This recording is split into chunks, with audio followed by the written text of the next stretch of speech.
Ende Mwari nekuda kwezuva rakanaka ratinaro.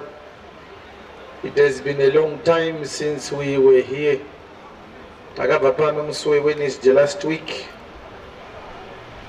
Ndofungawo kuti vanoda kuuka vakawana nguva yakareba yakakura yekuti vauke. Nhasi musi wechitatu zvakare tiri kuda kuti tishumire, toda kuti tishumire shoko raMwari. Mwari wakarurama. Regai ndikumbire tisimudze ruoko rwedu tinamati. Baba, tinokutendai, tinokutendai Jesu, tinokutendai nezuva rino ramatipa. Tinonamata chikudza zita renyu nekuda kweumbo neuchapupu hwemwanakomana wenyu watinonzwa uchitaurwa pakati pedu zuva rimwe nerimwe. Tibatsirei tinzwisise shoko ramanotipa kuti kana tarinzwa tigowana upenyu husingaperi kubva kwariri. Kodzwai nekusingaperi muzita raJesu Kristu, amen. Regai ndikuyeuchidzei chinhu chandinoda kuti tisakanganwa. Pane chinhu chakakosha chatinofanira kuti tichizive, tichirangaridzwe zvakare, tirege kuchikanganwa zuva rimwe nerimwe pamusoro pekunamata uye pamusoro pekushumira.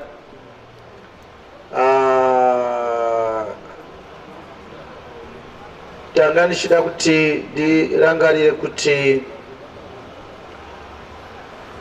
munhu kana aine musha wake nemhuri yake nevana vake nemukadzi wake anotsvaga pekugara. Ndiye anodhisaidha kuti imba yaanoda kuvaka inenge ine marumu mangani. Ndiye anoronga zvakare nemukadzi wake kuti pamba pake anoda kuti padyiwe chii uye kuti panodyiwa nguvai. Saka anogona kuti pamba panapa sapa inodyiwa na 7:30 to 8 o'clock. Ndiri kurangarira vamwe sekuru vangu kwaMutare kwandakambogara. Ndakasangana nevanen'ina vavo ana sekuru vangu vachichema kuti mukoma vari kutomesera nekuti vakanga vapiwa mutemo wokunzi anongosvikirwa nenguva yekudya asipo, chikadyiwa usipo hausiyirwe, zvatozve rimwe zuva. Saka shasha dzinenge dzawaya vasikati dzosvika vanhu vachangopedza kupakurirwa vachangotanga kudya votonzi hapana, kuti mudye pano hunge chapakurwa muripo. Saka vanga vari vanin'ina vari kugara nemukoma wavo, vese vanga vari vana sekuru vangu. Saka vaiti mukoma haasi right, ini ndikavati aiwa mukoma ari right, ari kuda kudhitemaina nguva dzekudya pamba pake. Iwe kana wakuda kudya nguva yaunoda, right iyoyo inowanikwa naanenge aine pamba. Kana uchichengetwa wototeedzera zvinodiwa nemuridzi wemba. Saka ndiri kurevei, toda kuti uone kuti munhu anozvibvuma izvozvo kuti tingarambidze munhu ari pamusha wake kuti aise mitemo yaanoda. Kana akati vana vasikana vanofanira kumuka na 6 o'clock kana kuti na 5 am, panotomukwa nenguva idzodzo. Kana tauya kuvhangeri yaJesu tinofanira kuziva muridzi wemba kuti ndiani. Toziva zvakare kuti isu kana tauya kuchechi, who are we to God? Who are we to Jesus? If we have a proper understanding of who we are in God, we will also be guided accordingly, appropriately, and we will understand our boundaries. Tinobvumidzwa kutaura kusvikira papi kana tichitarisa zveshoko raMwari.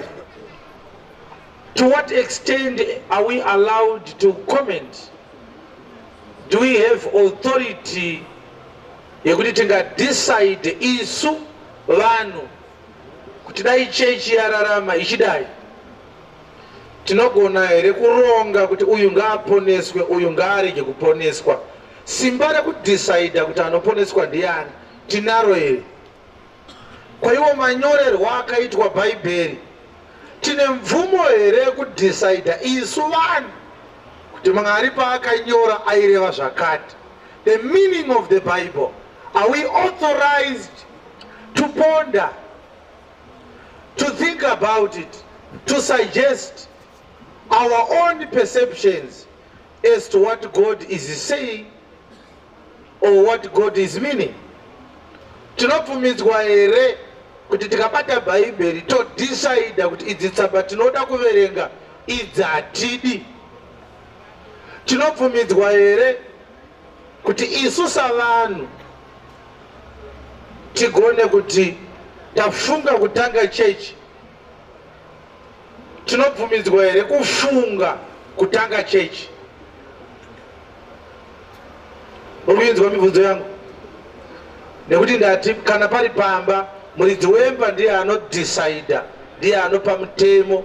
Pamba pangu panodyiwa chakati, pamba pangu panodyiwa zvakati.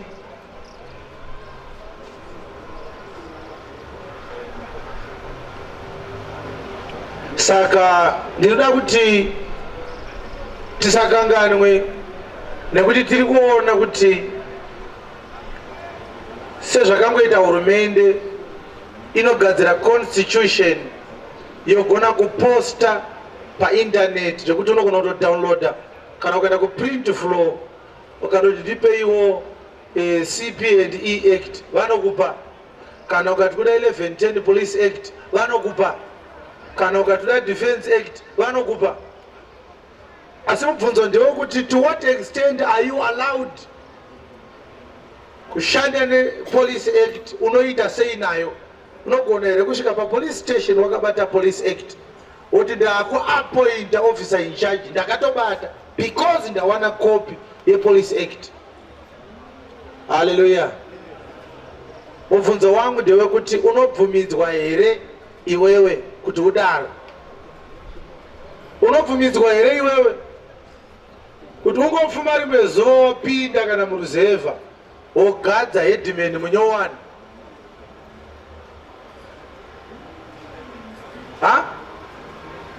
Ungopinda muchiweshe kana machihota kana mamurewa wodedza vanhu woti right, ndakubvisa headman vari pano wakabata kopi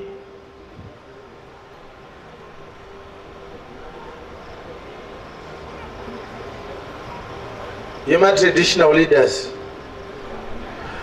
Hatibvumidzwa handiti? Ungagone kuwana kopi asi haikupe simba kopi iyoyo yekutanga kuchinja zvakaitwa nehurumende. Hurumende ndiyo yakagadzira mitemo ndokubva yapa mitemo ikati mitemo yakati inoteedzerwa. Mutemo unogona kuuwana pawakanyorwa asi hauna zvaunobvumidzwa kuita nemutemo iwoyo kunze kwokungoverenga woteedzera zvauri kureva kana wazvinzwisisa. Unogona kutobatwa nemapurisa uchinzi watadza kuteedzera zvakanyorwa, iwe uinaro bhuku racho remutemo, watadza kunzwisisa kuti mutemo pauri kuti zvakati uri kuti kudii.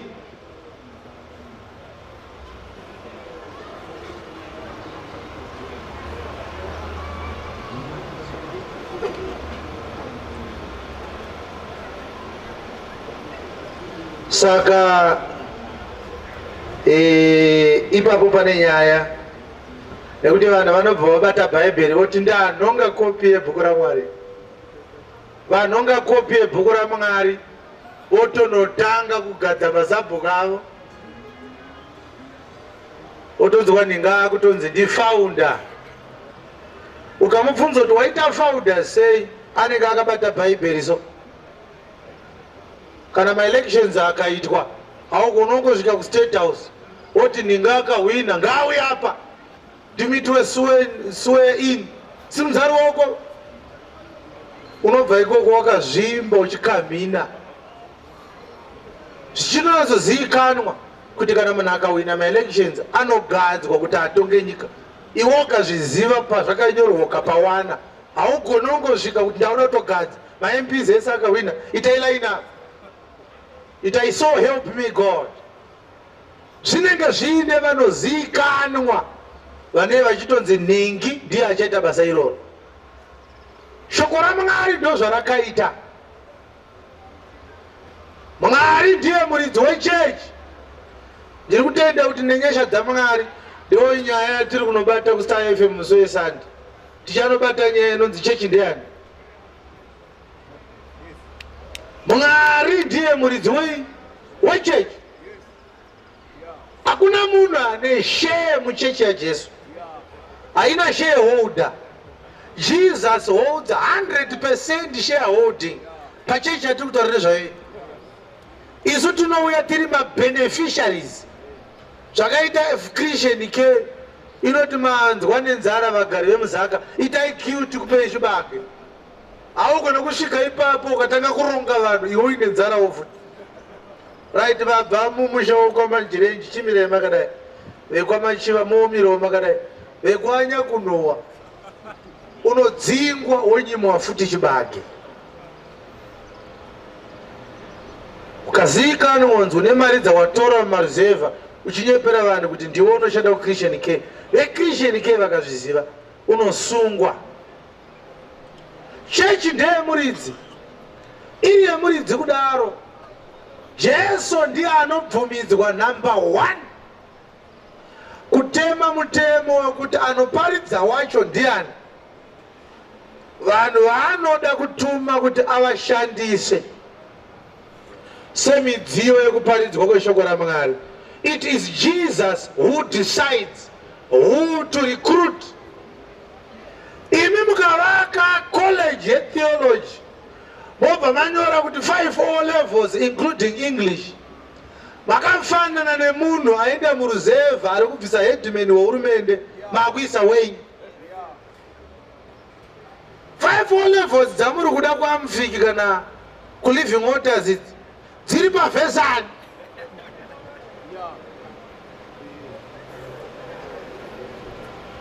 Mutemo wekuti anoda kuita pastor anofanira kunge akapasa chirungu unobva kunani mutemo iwoyo? Saka Peter akadzoka achaparidza here muAFM nekuti anopupurirwa Peter kuti anga ari dofo. Kana usingazvitende kuti Peter anga ari dofo, tokupa vhesi yacho ini ndinani?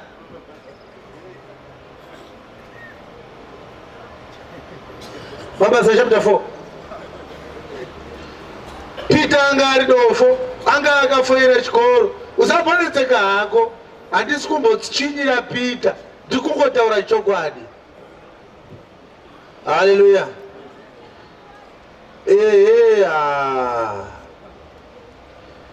Ndiri kuda kuti unzwisise shoko raMwari nekuti iwe unonge uchiti hakana kunyepa chaiko chaiko. Peter anga ari dofo, anga atadza chi? Peter aitadza chikoro? Alright, ndikupe vhesi yacho. Ndinoda kukupa vhesi inotaura kuti Peter zvechikoro zvakanga zvichiita sei, zvaimunetsa Peter. Hapana munhu aimbodzwisisa kuti zviri kufambiswa sei, Peter ari kuparidza shoko raMwari sei iye asina kuenda kuchikoro. Haleluya. Iwe unongofanira kuti uzive kuti nyaya yatinayo iyi, hande pavhesi 13, inoda kuti tiironde nekuti toda kuti tizive kuti ndaitaura nemumwe mudikani nezuro manheru kuti I'm considering kurega kunoparidza kuStar FM. Ndomboona kuti pane imwe radio here iri nani. Ndiri kusemeswa nekumhurwa kuri kuitwa Mwari kubva kuseni kusvikira mangwana kuseni nen'anga dziri kuuya paStar FM. Ende kuvepo kwangu paStar FM ndiri kufungidzira kuti ndiri kusvibiswa nekuti ndikasvika paStar FM so dai chinzwa pfungwa yekuti dai ndambovhara chimuchinda chaiye chinonzi Madzibaba Masango chiro dapa tinosvika Sunday tinosvika chiri mustudio icho chichibuda isu tichipinda kungoti zvinhu zvaMwari hazvisi zvinhu zvenyika. Dai zvanga zviri zvinhu zvenyika vamwe dai vakatiza muno. Ndikutaura chokwadi dai isusu kunyika tine pfungwa iyoyo yekuti munhu akanyanya kurasika tofuna kumugadzirisa. Saka vanofunga kuti pavanonga tinoda kurova kunyarira kwedu kuhumbwende vana vaifunga kudaro havanyatsoziva kwatakaenda sezvedu kwatakabva. Ndakatsenderwa meseji nemumaoko kwamakandiwa zvikanzokaramba uchitaura kuti makandiwa akarasika nokunyudza teka ndikati ukunatsoziva here kuti uri kupi tiri muZimbabwe muno. Sakangano ukaziva kuti tiri muZimbabwe hautaurei inini kuti unondinyudza. Tsvaga mumwe wokuudza izvozvo. Ndokusaka Jesu akaruka chiupa akarova vanhu pamwe aidzinga madhimoniso pamwe akarova uye asina kumbodzingwa dhimoni anotonyatsorwa iye pache zvake. Jesu mwanakomana waMwari akarova vanhu muchechi futi ndoma zvakaitika. Kumwe kurasika kwacho kwanyanya. Tanga tisati tambosvika state yatasvika iyi kuti after every 5 minutes pane n'anga inenge ichitaura paredhiyo dai mauya kwangu mapona maporeswa madzingwa madhimoni. We had never gotten to where Zimbabwe is today. It's a disaster. Ana araki mari dzavari kuita matumbu nadzo kumaredhiyo imari dziri kubva kumachechi. Chechi chete ndiyo ine mari yekuenda kunoita noise ichitaura nonsense kuredhiyo. Look at these buildings, most of them they are empty. Real businesses are getting broke. Only the church has money to squander in such a very deplorable economy yatina yemazuva. Look around. Hana vanhu mabuildings a vanhu vanoda kuita business havana mari. Church yega ndio ine mari. What is wrong? The gospel is what is wrong. Evangeli ndio riri wrong. $50 iri kuswederwa nemunhu achida kutora kubva paATM mumwe anorara pabhengi.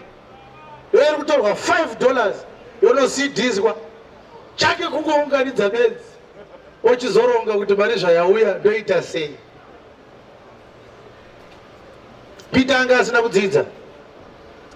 Zvino vakati vachiona kusatya kwa Petro naJohani, vakati vachiona boldness yaPeter naJohani, vachinzwisisa kuti vaiva vanhu vasina kudzidza, zvikanzi varume ava kudzidza havana, tozviziva, vasingazivi chinhu. havana chavanoziva naPeter. Taura economics, havana chavanoziva.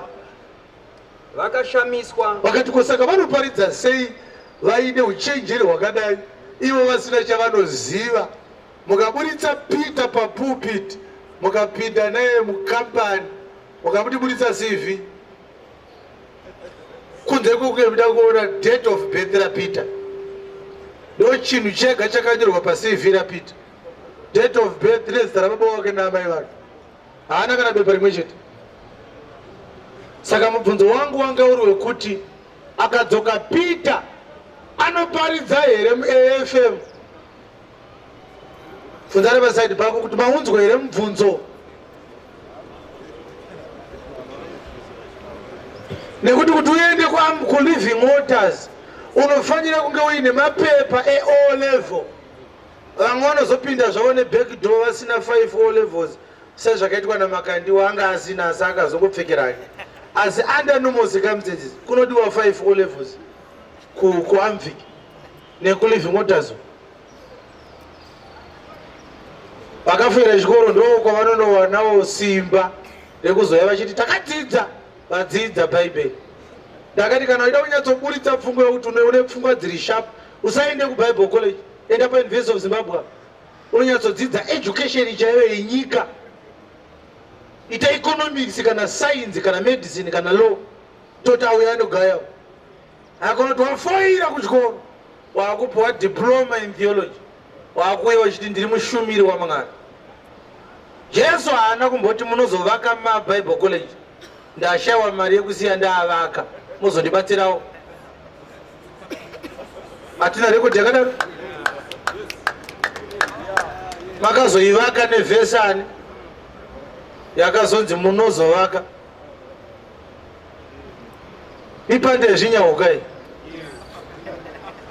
yavakavaka. Mumwe akandifonera musuno, zvikazida kuuya kuHarare mundiitise Bible college kana kuti mondirikomenda kwamakaendawo.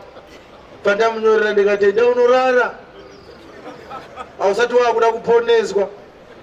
Wadii kumboteerera vhangeri wakanyarara. Unofunga kuti zvandinoparidza izvi zvinowanikwa kuBible college? Kana zvaiwanikwa kuBible college inda zvazvisingaparidzwe ndisati ndauya. Chakatanga chii kuparidza kwangu ini nekuvaka kwamakoleji? Ndakauya manje manje kaini. Dai Bible college yaitraina munhu kuparidza zvandiri kuparidza izvi, dai nyika isina kuora zvayakaita izvi.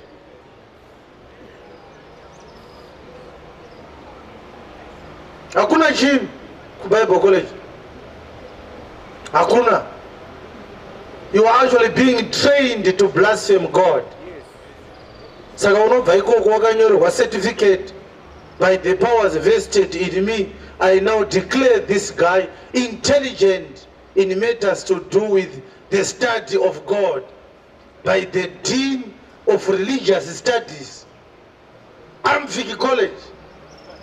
Utarisawo chari kunzi Dean chigevenga zvacho chine pfungwa dzine ngura ndo chinokunyorera certificate yekuti wakuziva Mwari. Unofamba wakasainirwa nemunhu kuti wakuziva Mwari. Mwari wacho akanyarara, hauvhunduke. Kuti une chitupa chakanzi uyo akugona Mwari chakanyorwa nemunhu ari panyika pano.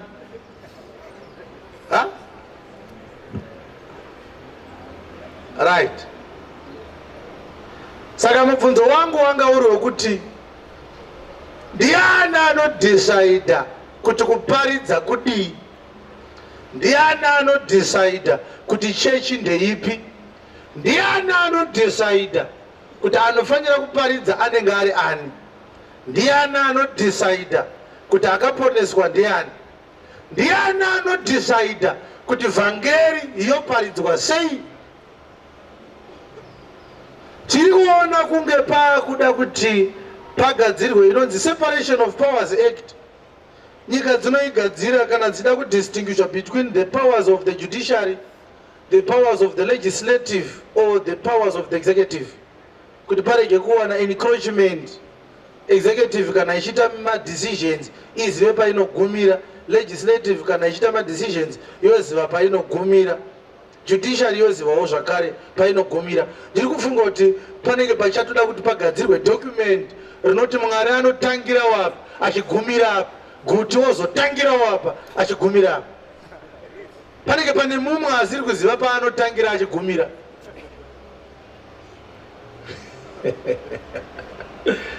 Handiziva kuti pachanyorwa rimwe Bhaibheri here kana kuti pachaitwa sei, kana pachaimo mutumwa futi kupindura waachazoudzwa naye kunzi wakazokorosa. Ndiri kunzvika zvandiri kutaura. Kana Mwari achiparidzwa anoparidzwa nani? Ndiani anodetermina kuti uyu ngaaparidzwe uyu ngaaregerewo? Uye kana vhangeri yaparidzwa ndiani anoti iri vhangeri iri harisi vhangeri? Nekuti kunyika zvakwakaita. Saka mweya muchana aitaura neni last week ndabva kuStar FM patakatanga kuti vanhu ngavachifona tiri mustudio. Saka ratidzo akati fonai anenge achida kuita comment nemaviews ake nemibvunzo aite achifona. Saka ndichibuda mustudio ndobva zvanzi namweya muchene unofanira kuti utaurire ratidzo kuti usataure kuti uri kuda kuti vanhu vataure maviews avo. Vanhu ngavafone bedzi vaine mibvunzo.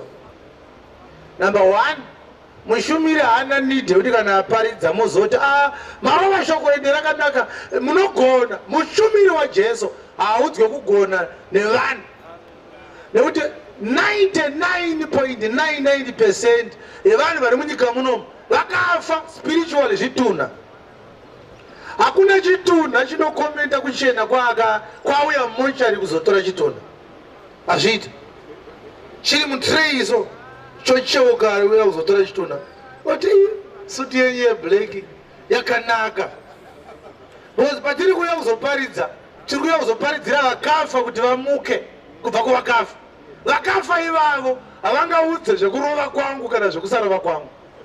Handibvumidzwe kuti kana ndapedza kuparidza ndobvudza vanhu kuti shoko randaparidza munoriona sei. Dei ndichibvudzani? MP ndiye anonzi takakuvhotera uende kuparliament unoti representa ikoko. Saka MP anochuzwa nevanhu oenda muparliament. Kana apinda muparliament MP anenge achinzi MP wedu ari kugona kana kuti MP wedu ari kutadza, nekuti abva kuvanhu. Mushandi wevanhu. Mushumiri haasi mushandi wevanhu. He is God's servant. He is answerable to God. Whether uri kufara nezvandiri kutaura pano kana kuti hausi kufara, hatina kana basa nazvo ende hauna futi chaunondiita futi. Tikati zvevhangeri haundikwanise, ivi ndikabva futi kune zvevhangeri zvacho. Zveya zvauri kufunga kuti unozvigona zvazvo, hauzvigone izvo zviya zviya, ndokudarika futi. Ndaiudza Shava last month but one pasera apa achiita mhidigari dzaakaita, ndikati chimafia chaurida kuita izvi uchachitiza kana ndikabuda muuvhangeri tikada kuchijoina chimafia ichi. Imbonatsonoresearcha unditsvage kana da unyatsondinzwisisa. Usafunga kuti takangoya kuzoshumira tashawa basa. Aiwa, isati tina kudaro kaizvi. Izvezvi ndikarega kuparidza handiite 14 days sati awana basa, even achinetsa kudai handiri shari. Saka usafunga kuti kuparidzawo kukutsvaga pekuraramira. Kana handitsvage pekuraramira ini. Acho weshe vaimbozviitanga vaiti vakaparidza voti ndine black belt rekarati ndorova munzari pasati pako. Tinozviziva here kuti vaizvitaura achi weshe vainyatsoona kuti kune vanhu vanofungidzira kuti hawo murume uyu ndezvemweya chete, kana zvenyama chaizvo ndikazvitanga munobatiza pano.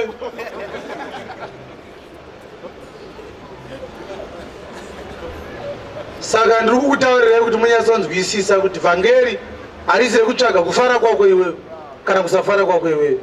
Munhu anonzi enda unoparidza, kana akaparidza anodzoka kuna mutuma. Izvo zvandaparidza ndizvo here? Kana achiita macorrections otoita odzoka futi mangwana, nekuti mushumiri muranda wani? Muranda waMwari. Zviri kunzika zvandiri kutaura? Muranda waMwari, mushumiri muranda waMwari. Iwo hauna mvumo yekuti utiparidzai muchidai kana kuti dai maparidza muchidai ndokuparidza here ikoko. Iwo hauna mvumo iyoyo. Wakafana nesvosve riri mukicheni mavaridzi. Kana vakada kuritsvairira panze ndozvavada musivo, kana kuritsvairira mumoto robva ratsva, hapana anouya kuzobvunza kuti koma ripisa radii. Pamba pangu ndozvakaita shoko raMwari, rinoparidzwa as God designs it. Ndiri kunzwika? Uyu pastor anonzisa vanhu wamakandiwo tikasanga naye kubhindurawo ndaita crusade ikoko, ndobvayo kwandiri zvikati mabata baba wangu, ndikati ende vabata. Saka uri kuti kudi? Zvikanzi baba wangu vabatwe ndokunyudzai. Ndikati usati wataura zvokutinyudza unogona uchikidzira mvura inonyudza vanhu uchiudza kuti ndokunyudza, uchinotaura mvura yacho futi inonyudza vanhu. Uri mwana mudiki zvekunyudza vanhu, chana nazvo. Taura zvevhangeri zvataparidza pano, tangotaura tikati makandiwa in'anga. Nanhasi tinotaura tichidaro, hana vhangeri. Ngativhurei magwaro hataa ndichivhura kana uine nyaya dzevhangeri, tovhurirana magwaro. Hazvimagwaro handidi. Ndikati saka hauna zvevhangeri zvekutaura. Izvi zvekunyudza vanhu zvauri kutaura izvi hazvidi kuti uzvitaure, unongofanira kutonyudza usatangova anaunza. Isu tikada kukunyudza hatimbokutaurira, otoona wanyura wotozotsvaga kuti ndanyudzwa nani.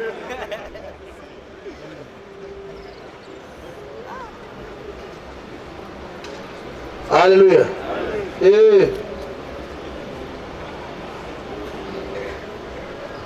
vhangeri harisi physical, it's doctrinal. Kana tichikonana ngatikonanei panyaya dzemagwaro. Muri kuparidza zviri wrong, muri kuparidza zvakati. Iwe kana uine defense buritsa futi magwaro anodefenda zvauri kutaura. Ukatanga kutaura kuti handine mari stereke, haisi nyaya yemari yako. Danga iri nyaya yemari yako, tingadai tataura ichiti hauna mari woti ndinayo. Zvino izvo tiri kuti uri muroyi, uri kuparidza nhema. Usataura kuti ndine mari, kana tati uri muroyika usataura kuti ndine mari. It's out of context. Zvinonzika zvanotaura. Unonge uchivhocha. Saka uchiona ana kereke vari kukujeru, asi mari vanadzo. Havana kupinda mukoti vakati tine mari, vakanzi wakarepa, akadaira yekurepa, ndo yaakadaira. Saka kuita mari hakuregedze kukubata kana warepa. Unovharirwa uine mari. Uchienda kujeru uine chii? Enda vanzi vakakusungira mari kana vakakusungira kurepa. Une mari zvako asi wakaenda sei? Wakarepa. Saka ivo zvavanoita tikavati muri kuparidza nhema, vanobva kuti tine mari. Vanoti tine chii? Tine mari. Havana mari. Kana iri nyaya yemari chaiyo chaiyo, ndo vanhu vakabhuroga zvisingaiti. Vana makandiwana namagaya. Mari dzavainadzo vakaba. Vana vanhu mari dzavakaba. Ndinotosara ndine yakawanda kuvadarika. Havana mari. Hapana munhu ane mari ipopa. Pavanhu vese vari kunyaudza vari kuti tine mari, hapana ane mari ipopa. Kana wani kana guti chaiyo haana kana sendi. Imari dzevanhu dzaakaba. Kana uine mari zvaunoita, unoburitsa mapepa ebhizinesi raunoita. Woburitsa mari yawakaendesa kuZimura ema-tax returns ako. Woburitsa profit yawakasara nayo. Sezvakaita Strive Masiwa ane mari. Nzira yaanowana mari nayo tinoiziva. Anoita kuti vanhu vafoni achivatorera mari. Ko makandiwana yakaiona anotengesa chii? Ha? Handiti last year akatenga maini akazoona kuti yakatopera gold kudhara advise kwa nemaengineers madofo dzitenga maini yakanga yatosiyiwa nemachinese hamusisira chii ndobva atenga machina akatora mari achibvaini. Unenge uri dofo zvichida kuita zvinhu zvausingazivi uri dofo. Unenge uri dofo zvaita izvo zvokudofo zvese zvokuti ndinogara bhodhi rekudenga izvi udofo. Uda unogara bhodhi kudenga, munhu wakambogara bhodhi. Kuzesa kune bhodhi, kuBhengi kune bhodhi, kuPTC kune bhodhi. Mabhodhi muno mari kwaakawanda. Imbogara wakabhodhi 1 repanyika wozoenda rekudenga. Kuona kuti panyika handikwanisi. Because ndiri dofo. Saka anenge kuti ndiri kugara rekudenga. I am a board member kudenga. Kana bhodhi remadomasi repana bhodha hakwanise kugara. Anotaure. Izvo zvimwe mwatogumbuka. Ndokuparidza here koko. Kutokuparidza. Iwe uri kuti kuparidza kunotaurwa newe here iwe. Iwe ungandiudze here iwe kuti kuparidza kudini. Iwe hauna chauina choka iwe. Shoko hauna, brain hauna futi. Wazange uine breathing wambonyarara. Wambonzwa kuti zviri kuita nekuri. Hauna kana chaunotaura iwe. Tidaita paridza richidi hautomboziva kuti kuparidza kudini. Unotori chituna chiri kunhuhwa. Chauri kutoda kutonzwa shoko randiri kuparidza. Wototendeuka kana Mwari akupa kutenda kudai. Chete, you can't determine how we should preach. We preach as we are commanded. Saka uchiona kana tichiparidza kudai so teishingoti itai kugwaro rakati. Wozi magwaro acho tinawo. Izvo zvandiri kuparidza ndichiita izvi. Ukandibvunza kuti ndazvitora kuti ndokuratidza. Uri kuda kuti ndikuratidze? Ha? 18:20 dzaDeuteronomy. Ndakukuratidza pandinozvitora. Kuti maparidziro andinoita akabva kupi? Ari muBhaibheri ndokutoparidza kwachiko. Iwe handida kuzviziva. Asi unoti unonamata kai? Unonamata Mwari usingazivi. Dai anokuparidzira anga akatumwa naMwari aitoparidzawo sezvandiri kuita izvi. Zvandiri kuita izvi hakuna akatumwa asingazviite. Kuti haazviite haana kutumwa. Andori a spiritual terrorist. iAushabab yemweya baada mchiparidza zvenyu but munodzoka moshora machechi evamwe iwo machechi autori ndapo kewe hakuna machechi akawanda ka panyika pano puri machechi maviri kewe pane yajesu kakwete yasatani saka ari kuti evamwe ndapi tungari pasaidi pako kuti aunoti machechi evamwe iwewe ndapi. There are only two churches in the world, the Church of Christ and the Church of the Antichrist. Those are the churches that we have. What we only differ is my locations and my branches and my church. Here are the branch guy. Yatina, the Church of Christ. Asikatina yofuta are branch. The Church of Antichrist. No, I want to tell you. Could you tell me to Saka uri spokesperson wayo ke. Ozongo uri spokesperson udongo osera nazvo. Varongo tukara machechi ari kudetsana. Iwo wazodaira uri ku represent ipi. Fodari basati pakuti pauri kudaira apa kuti vanoshora machechi evamwe uri ku represent chechi ipi. Because yaJesu yauri kutaura ka inotoparidzwa ichidai. 18:20 taDeuteronomy. Asi muprofita unotaura shoko muzita rangu achizvikudza. Muprofita anotaura shoko muzita raMwari achizvikudza. Riri shoko randisina kumurayira kuti. Shoko iroro Mwari haana kumurayira kuti aritaure. Kana zvimwe unotaura muzita ravamwe vaMwari. Maybe he is speaking on behalf of other gods. Muprofita uyo unofanira kufa. That prophet must surely be put to death. Mwari ari kurayira vanhu kutema muprofita nematombo. Wazvinzwa? Hapasina kutemwa tsika mutandayo. Muprofita haana kunzi acharwara ofa, hanzi imi muurayei. Yes. Zvino kana iwe ukati mumwoyo mako, ko tichaziva seiko shoko risina kutaurwa naShe? Kana muprofita achinge ataura muzita raShe, chinhu icho chikasaitika, chikasavapo, ndicho chinhu chisina kutaurwa naShe. Muprofita wakaritaura achizvikudza, haufaniri kumutya. Don't fear him. Sabonyeperwa nzanzi, I will curse you. Hauna case. Ini ndanzwa nekuudzwa kunzi uchapenga uchafa ndiri pano. Hapana chavarondiita. Mwari anondipengesa havazivane naye. Ini nditotozivane naMwari anopengesa vanhu. Saka ndikaudzwa neasingazivane naMwari kuti ndichapenga. Ayi. Kana andombozvigaya. Iwe ukaona wakutyisidzira munhu kuti achapenga, wapererwa. Alright. Toenda kupi? Handei pa 28 dzaJeremiah verse 1. Because pataverenga pangodzi muprofita hapana kutaurwa zita rake. Saka uri kuti mukutaurire hanzi munodzoka motaura mazita evanhu. Musangano wezvitunha. Takanzwa kuti kuFM kwakanyorwa tsamba kuti mapastors audze vatendi vavo kumasangano eFM kuti vasapfuure nepana first panapa vachiteerera inini. Musambofa makapfuura nepana first muchiteerera murume anoparidza achitaura kuti machechi akarasika. Anokurasisai. Huh? Can you imagine?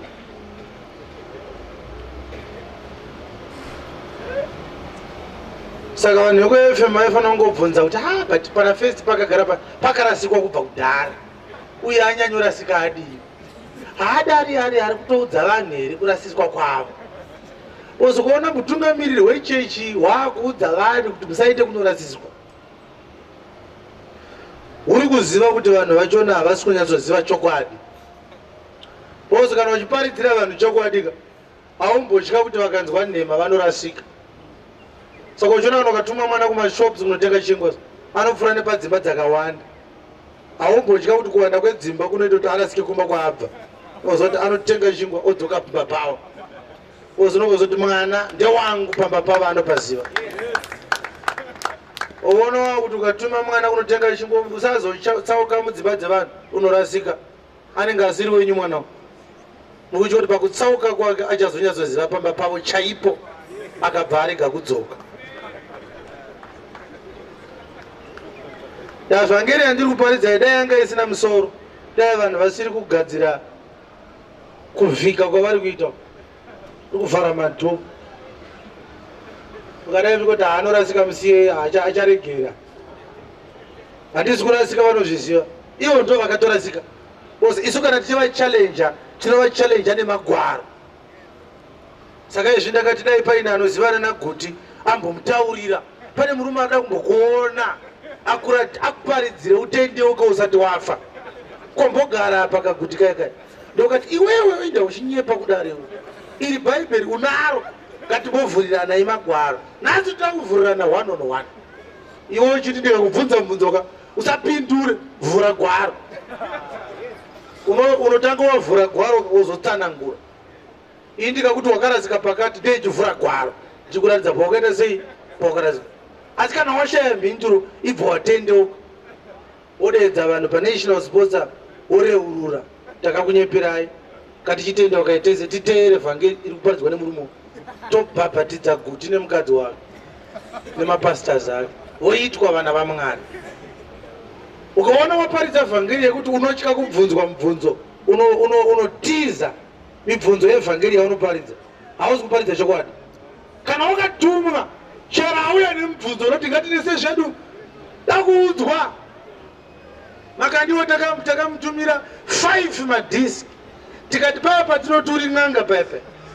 Ndozvatei tichireva teerera uone un'anga hwako. Kana uine mubvunzo namba idzi unoita sei? Unotitsvaga toonana totaurirana dakuti utendeuke. Ndozvatoita. Takasimba pavhangeri zvokuti hakuna kana unombouya izvi zvinaye akataura anything chinotivhiringa, hauna kana 1 waunombouya naye tikavhunduka. Kana anokwira ndege kana anouya nerusero hapana. Jeremiah 28 kunobvumidzwa here kuparidza muchitaura mazita evanhu. Zvino pagore irero pakuvamba kwokubata ushe kwaZedhekia mambo waJudha. Zedhekia risiro zita rake wainzi Matania. Vakachinjwa zita namambo weBhabhironi. Saka akazonzi Zedhekia. Iri zita rekupiwa. Anga apanduka ndobva apuwa zita. Akazopota uchindipa mari. Uchizidhanda papa wako. Saka chii chakazoitika? Pagore rechina ranga riri gore rechi4 nemwedzi wechishanu wanga uri mwedzi wechishanu, Hanania mwanakomana waAzuri muprofita. ndobva pataurwa zita wena. Ndiani dzokorodzai? Hanania mwanakomana waAzuri muprofita. Bvunzai vasati pako Hanania anga ari chii? Ndiani ari kunyora bhuku iyi? Saka Jeremia aiparidza achitaura mazita evanhu. Ndokubva ataura zita raHanania mwana waAzuri muprofita. Akanga achiprofita zvinhu kwazvo here Hanania? Waiva veGibheoni. Aibva paGibheoni. Akataura neni mumba maishe. Ndobva tasangana mutemberi ini naHanania. Vaprista navanhu vose varipo. Imi mese muripo kunese zvamakaita izvi. Hanania ndokusangana naJere. Ipapo Jere anga abopwa pachapter 27. Akanzi naMwari tora ijoko ise mumutsipa ufambe naro. Saka aifamba ine joko mumutsipa so. Vanhu vachiti kwava kurwara here. Kuri mumberi unofamba nejoko mumutsipa. Zvikanzi ano ishoko raMwari. Pane zvazviri kuitika. Saka Jeremia rakapinda muchechi so rine joki. Joki chairo remombe ranga riri pamutsipa waJeremia. Aiswera naro achirara naro. Akanga anzi naMwari famba nejoko iroro. Uchiudza vanhu kuti kubopwa kwandakaitwa naMwari ndokwamunoda kuitwa naNebhukadhineza. Saka Hanania akaona Jere nechendi dzake nezvitorobho zvake kocho. Jere apinda mutemberi. Yes. Akati Hanania akati kudini? zvanzi naishe wehondo. Zvikanzi naHanania zvanzi naMwari. Mamunzwa atanga Hanania. Hanania akatanga kuita sei? Kuprofita. Zvikanzi naHanania, by fire, by thunder, the Lord has spoken to me. Jeremia akati taura. Mwari ataura nani iwe yemba. Taura tinzwe kuti Mwari ati kudii. Mwari waIsraeri, ndavhuna joko ramambo weBhabhironi. Zvikanzi zvanzi naMwari joko raNebhukadhineza ndarivhuna. Makore maviri asati apera kwazvo, 2 years hadzipfuure. Ndichadzoserazve kunzvimbo ino midziyo yose yeimba yaIshe. Midziyo yose yakaenda Bhabhironi inodzoka. Yakatorwa naNebhukadhinezari. Yakatorwa naNebhukadhinezari. Mambo weBhabhironi. Mambo weBhabhironi. Panzvimbo ino. Panzvimbo ino. Akaisa Bhabhironi. Akaisa Bhabhironi. Ndichadzoserazve kunzvimbo ino Joakim. Yes. Mwanakomana waJeakimi. Mambo waJudha. Pamwe chete navatapwa vose vaJudha. Ari kuprofita prosperity. In 2 years time, nyika ine ichaita mari isingaiti. 2 years hadzipere joko reuranda rinovhunwa naMwari. Saka kana vanhu vari muda matambudziko, izvozvo vanoda kuzvinzwa. Rova, rova, rova. Vamwe vakati go deeper. Vamwe vakati I receive. Vamwe vakati prophesy papa. Iye akati I am doing the best that I can.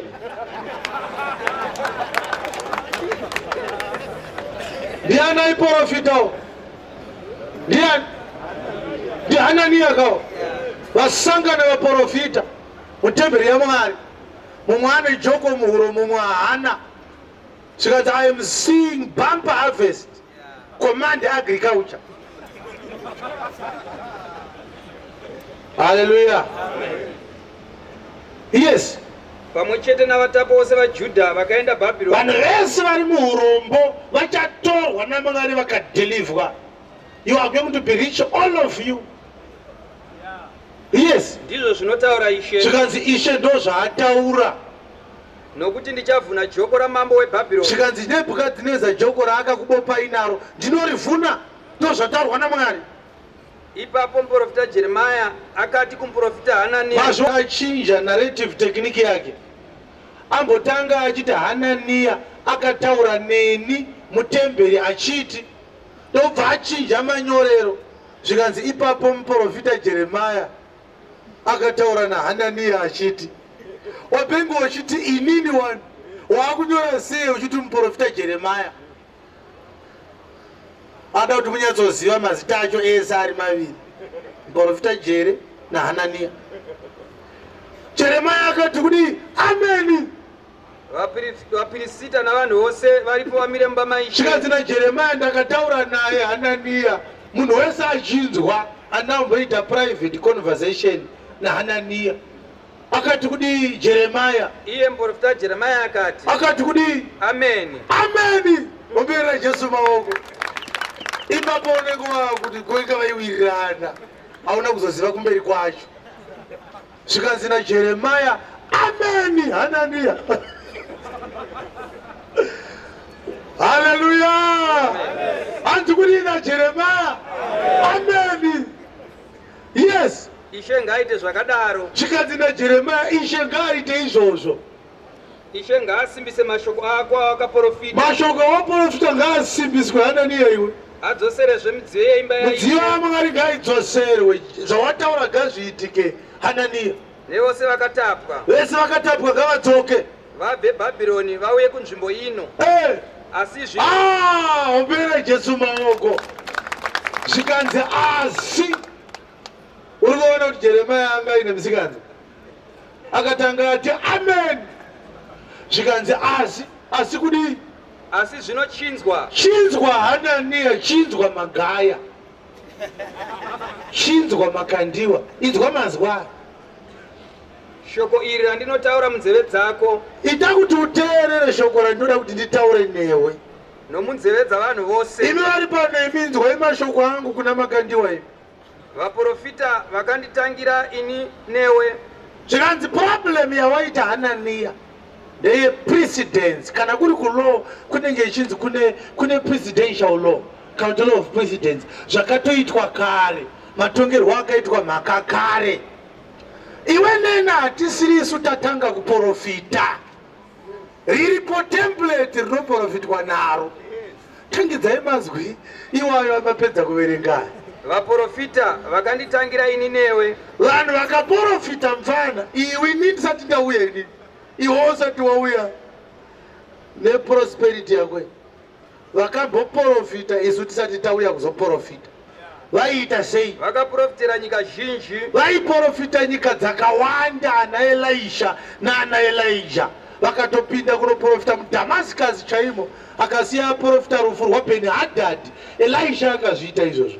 Kune vakatitangira Hananiya, inzwa methodology dzekuprofita kwavo nemessage dzavaitaura kana vaprofita. Vanga vasingataure zverugare rwebhinzi dzavari kutaura izvo. Vaiprofita kuti noushe hukuru. Vaiprofita madzimambo neushe hukuru. Vachireva zvokurwa. Vaitaura hondo vakatitangira. Nenzara. Vaitaura kuti kunouya nzara. Nehosha yakaipa. Vaitaura kuti kucharwariwa. Ndomaprofitiro avaiita. Iye auya nayo iyi. Haisi yaMwari.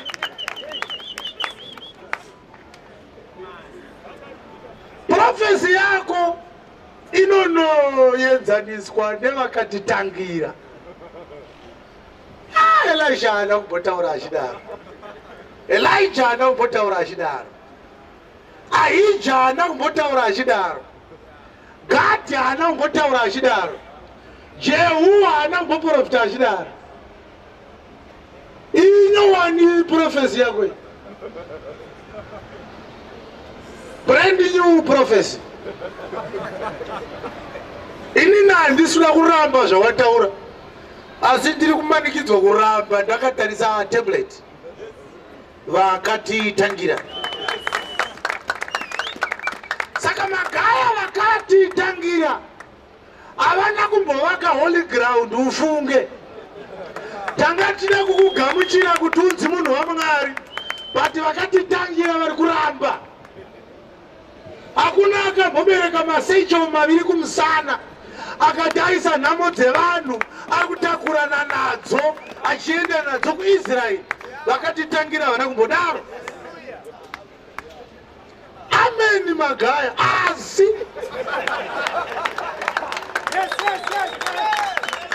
yatoomera hako wakasimukuka.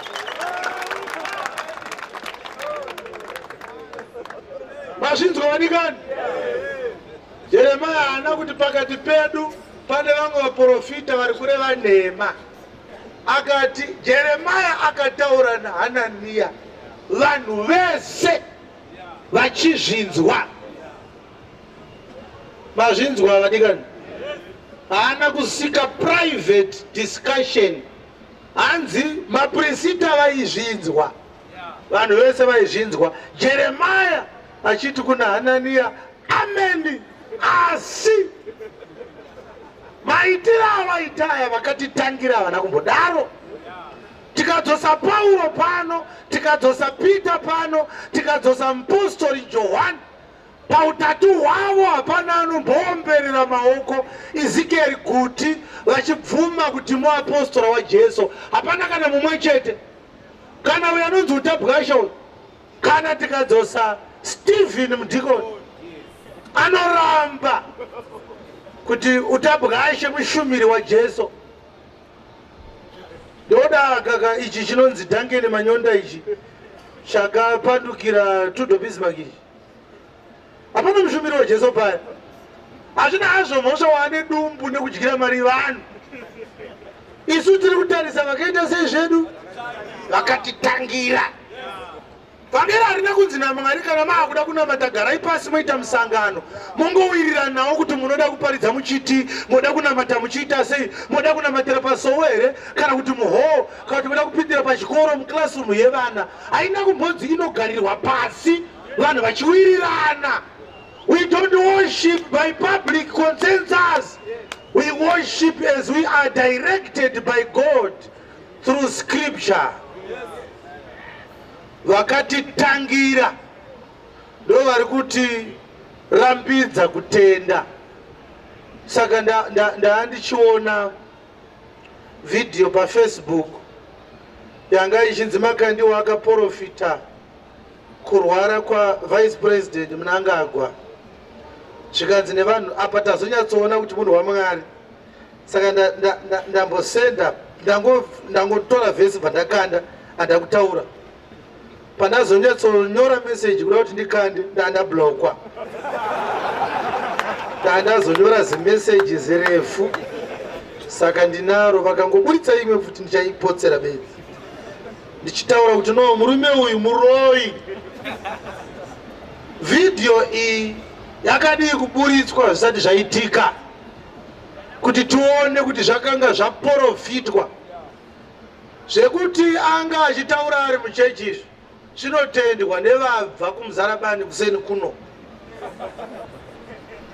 TB Joshua zviri kuitwa namakandiwa izvi akazviita kudhara akatotanga kufumurwa nevanhu vari muNigeria kunze anomirira kuti chinhu chitange chaitika usiku ihwohwo obva arekodha profesi yobva yaendeswa paTV zvobva zvanzi musi wakati Prophet TB Joshua vakaprofita zvakati anongotora voice oriisa anorekodhwa ari muvirtual studio ozongoiswa muchi inobva yazongobuda ari muchechi inofungotanga ari muchechi izvozvozvo kompyuta yakuzvigona.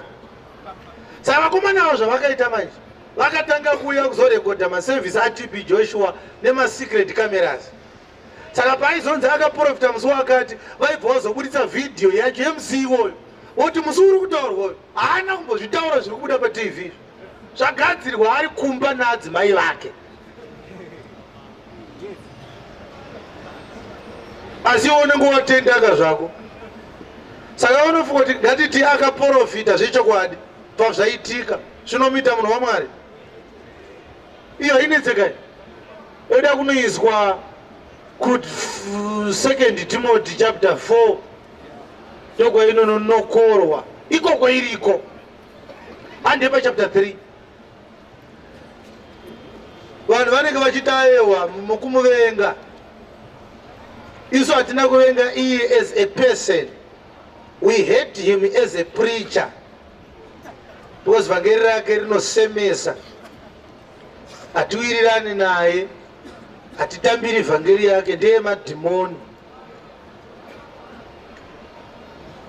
Masvika here eheka 2 Timothy chapter 3 ka tangire pa 1 asi tikuda verse 8 chete.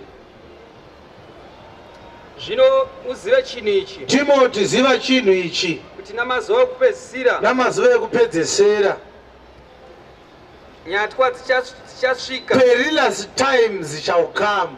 Nguva dzenyatwa, nguva dzetsekwende dzichasvika. Chii chichaitika?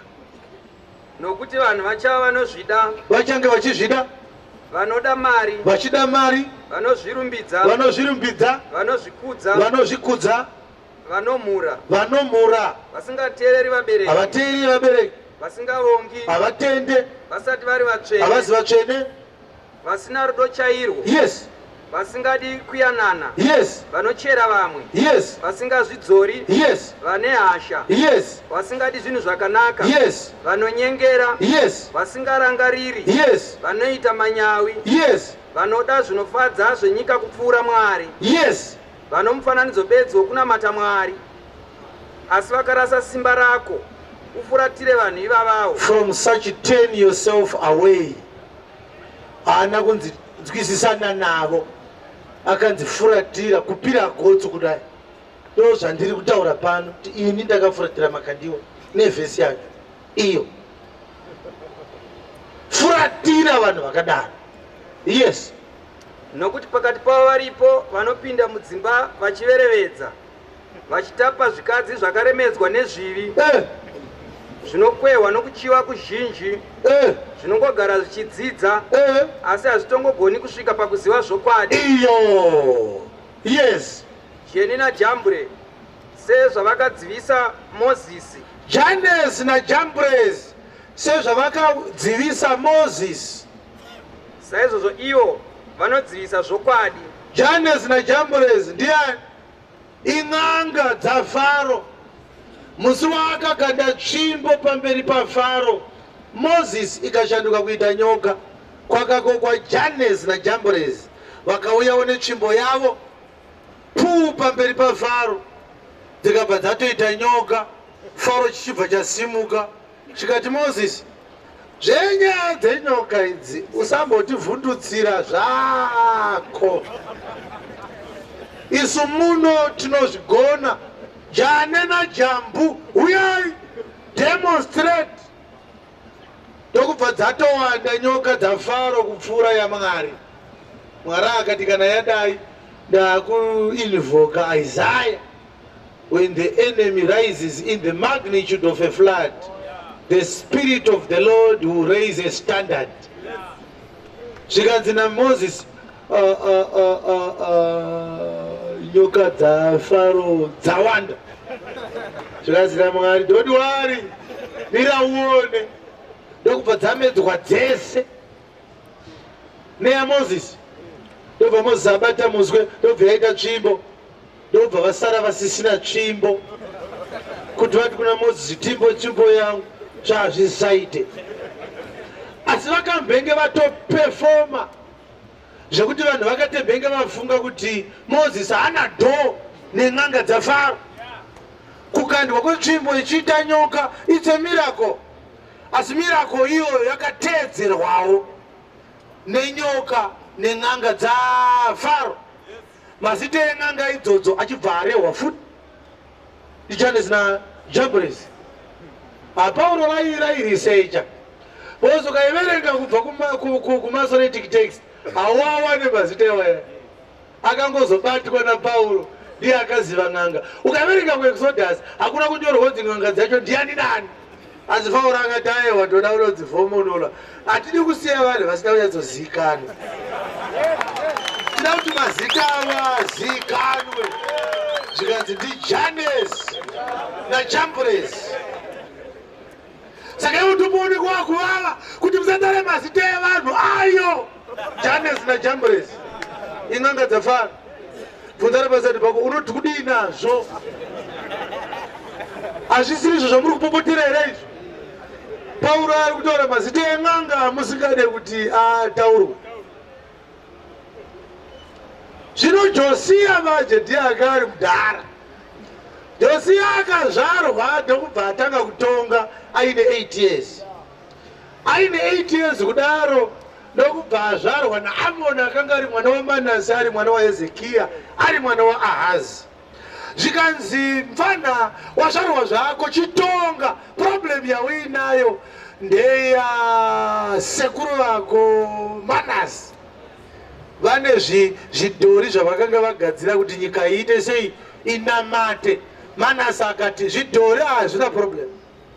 Ndokunotaka zvigayo zvekugaya matombo akanga avezwa kuti vanhu vanamate, akazvipwanya zvese. Na Josia patiditaurirei kuti vaiparidza kuti zvidhori zvandapasa izvi zvinamatwe ndavanani. Zvikanzi uyo ari papo neuyo ari papo. Zvikanzi batai muvauraye izvezvi. Vari kuparidza kuti zvidhori zvandapwanya vakanga vachizviparidza. Zvikanzi satendoka, zvikanzi hamutendoke ndauya, mukadai makatendoka sandauya. Batai vanhu muvauraye. Ndokubva vaprofita vezveMwari vaurayiwa. Josia arayira aine 8 makore. Vane mupepe ndebvu vachiti tisu zvidziva zvepo. Josia akati pwanyai. Uri kuona here kurwadza kwazvinoita? Kuti Soro Jena vane 90 years vakangofuma vachiuya kuSowe vakaona chidhori chapwanywa nemukomana we8 years. Ndokubva mukomana we8 years akudzidzisa vakuru kunamata Mwari wechokwadi. Iwe vanhu vafunga kuti kuwanda kwemakore ndokuziva Mwari. Haina kudaro vhangei. Vana sekuru vakatonzi maamuchinamata zvifananidzo. Zvikanzi saka vaperere vaprofita vanga vari vapenyu. Zvikanzi vapera. Josia akati patika basa rangu hasati rapera. Ko vakaprofita pamusoro pezvimwari izvi vakafa vakavigwa kupi. Zvikanzi ndoguva rachona neriri neriri. Zvikanzi fukunurai. Ndoda kupisa mabhonzo avo. Josia akapisa mabhonzo evaprofita venhema vakanga vafa iye asati auya. Ko zvavakafa kakudhara siyana navo. Zvikanzi mabhonzo ane problem. Kuti vanhu vangozouya vaisa maruva paguva irori ndozvandisiri kuda. Takuti tisare tisina guva remunhu akadaro. ndobva kwatanga kupiswa mabhonzo evaprofita venhema vakanga vafa Josiya asati auya. Takaiparidza ndikati kune vakasiya vaparidza nhema mabhonzo avo idhokutsirinira vakasiya. Ndokusaka Josefa akati kana maakubuda takurai mabhonzo angu muende nawo kuBethlehem, sezvakaita naWilliam Branham. Dhokutsirinira ake mabhonzo ake nanhasi achiripo, ada kupiswa futi iwayo.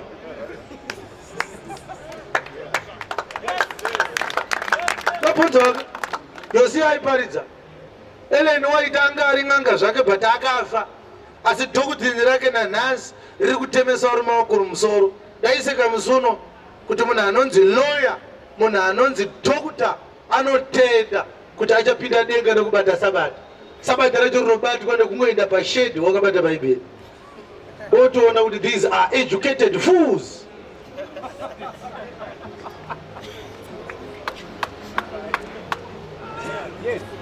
Vakarehwa nemabhonzo aEllen White. Hallelujah. Saka ndiri kutaura nyaya yekuti vhangeri kana richiparidzwa rinoparidzwa at whose instructions. Saka ngatidzokere zvedu kuna Jeremiah 28 asati apedza naHananiya. Tazobata zvedu Janesi naJamburezi asi asati apedza. Hai, Zimbabwe is at its highest, iri palevel yepamusoro-soro yekurasika. Even namazuva aiitwa zvemudzimu, nyika yedu yanga iri nani kwazvo pane zvayava mazuva ana. Zvaakunyadzisa kutaura kuti ndiri mufundisi ndinoparidza. Iye zvinezvi a pastor or a prophet is a greater suspect than munhu ari kumbaro ane mupu mumusoro. Asati ambowana kurasika kwakadai. Hatisati. Kuti munhu anoti ndiri madzibaba masango ndinoita back to sender, anenge aine zvinhu zvaanoda kuti zviitikwe back to sender, undione otonoadvertisa paTV kana paredio. Uyu musikana anonzi Tilda Moyo, nezuro ndaiti dai Mwari akamuregerera nekuti ndiye advertising agent wen'anga dzaro yaZimbabwe ine. She is a disgrace, that woman.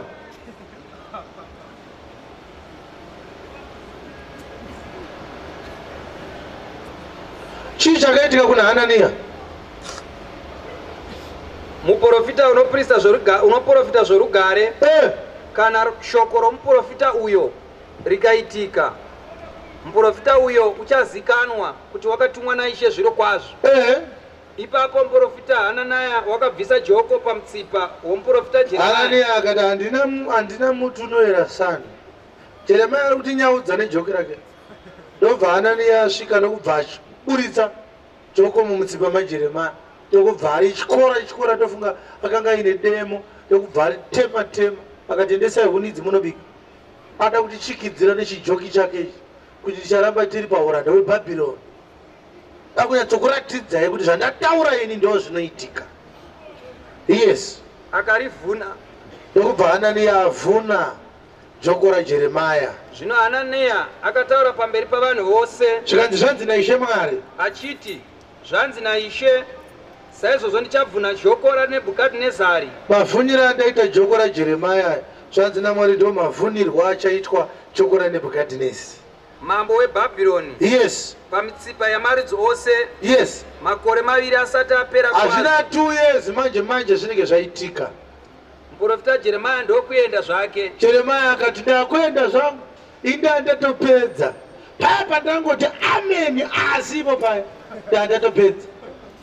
Muchagadzirisana. Yes. Ipapo shoko raShe rakauya kuna Jeremiah. Ndobva Mwari ataura naJeremiah pamusoro paHananiya. Dzokera unotaura naHananiya. Muprofita Hananiya apedza kuvhuna joko pamutsipa womuprofita Jeremiah. Yes. Zvichinzi, enda unoudza Hananiya kuti zvanzi naIshe, wavhuna majoko amatanda asi waita panzvimbo yazvo majoko esimbi.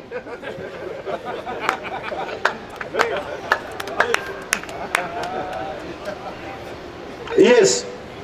nokuti zvanzi naishe wehondo, Mwari waIsraeri, ndakaisa joko resimbi pamitsipa yamarudzi awa ose kuti ashumire Nebhukadhinezari mambo weBhabhironi. muranda wangu Achamushumira, uye ndakamupawo mhuka dzebundo.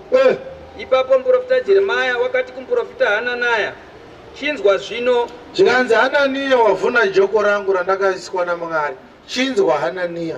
5 months hadzisi kupera kubva nhasi. Ishe haana kukutuma. Hauna kutumwa Hanania iwe. Asi iwe unotendesa vanhu ava nhema. Mazvinzwa? Mazwa zvataurwa? Ishe haana kuita sei? Asi unoita sei? Vanhu vari kutenda nhema uchiti watumwa naMwari. Handitanga achiti zvanzi naishe waIsraeri. Zvanzi naMwari waIsraeri. Hauna kutumwa Hanania iwe. Haleluya. Uri kuona here kuti vasangana vaprofita pane mumwe ari kuti kune mumwe iwe hauna kutumwa naMwari iwe. Ivi ndo pamuri kuti iwewe Jeremia ndiwani kuudza Hanania kuti haana kutumwa naMwari. Mubvunzo kuti Jeremia ndiani, unopindirwa uchinzi ndi Jeremia akatumwa naMwari. Iwe chiwenga ndiwani kuti haana kutumwa naMwari. Ansa yandinokupa ndini chiwenga akatumwa naMwari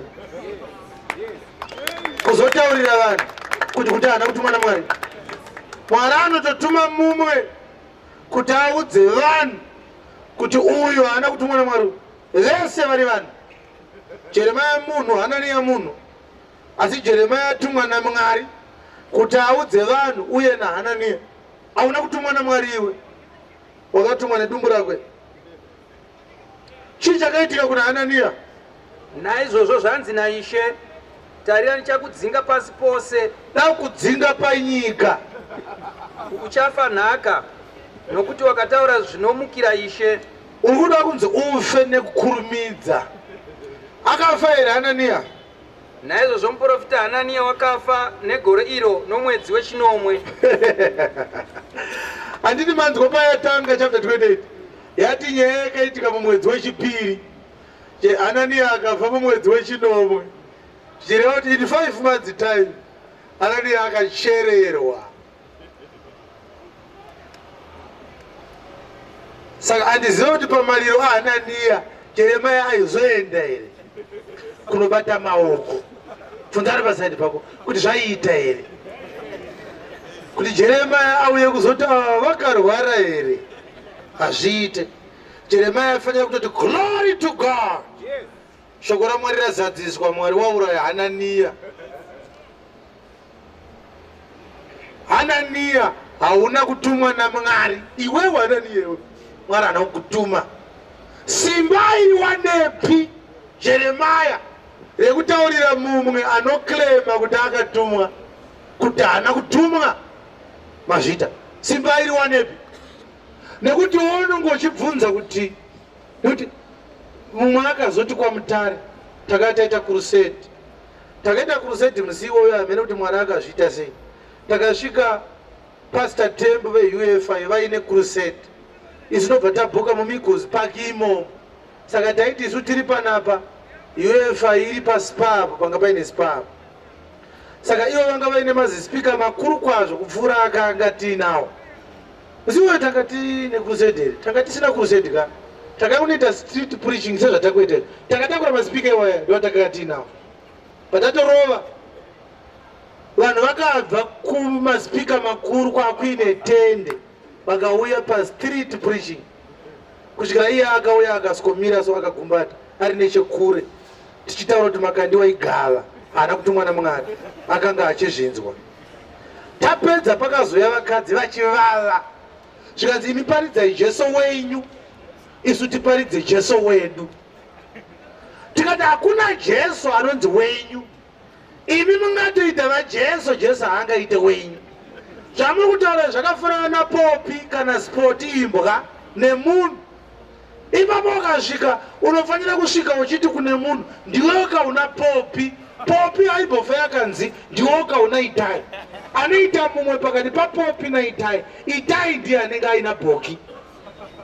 Vanhu imbwa dzakatorwa naJesu akada hake kugara nadzo pamba pake.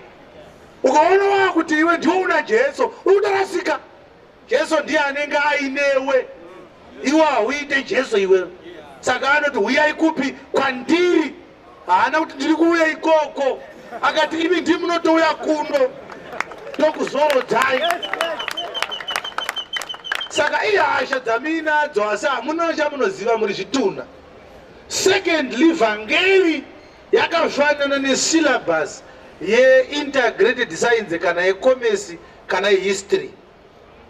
Hazvina mhosva kuti uri kuita history uri kupi, chikoro chako chinonzi, uri mubhodha here kana muday scholar, une uniform here kana kuti hauna.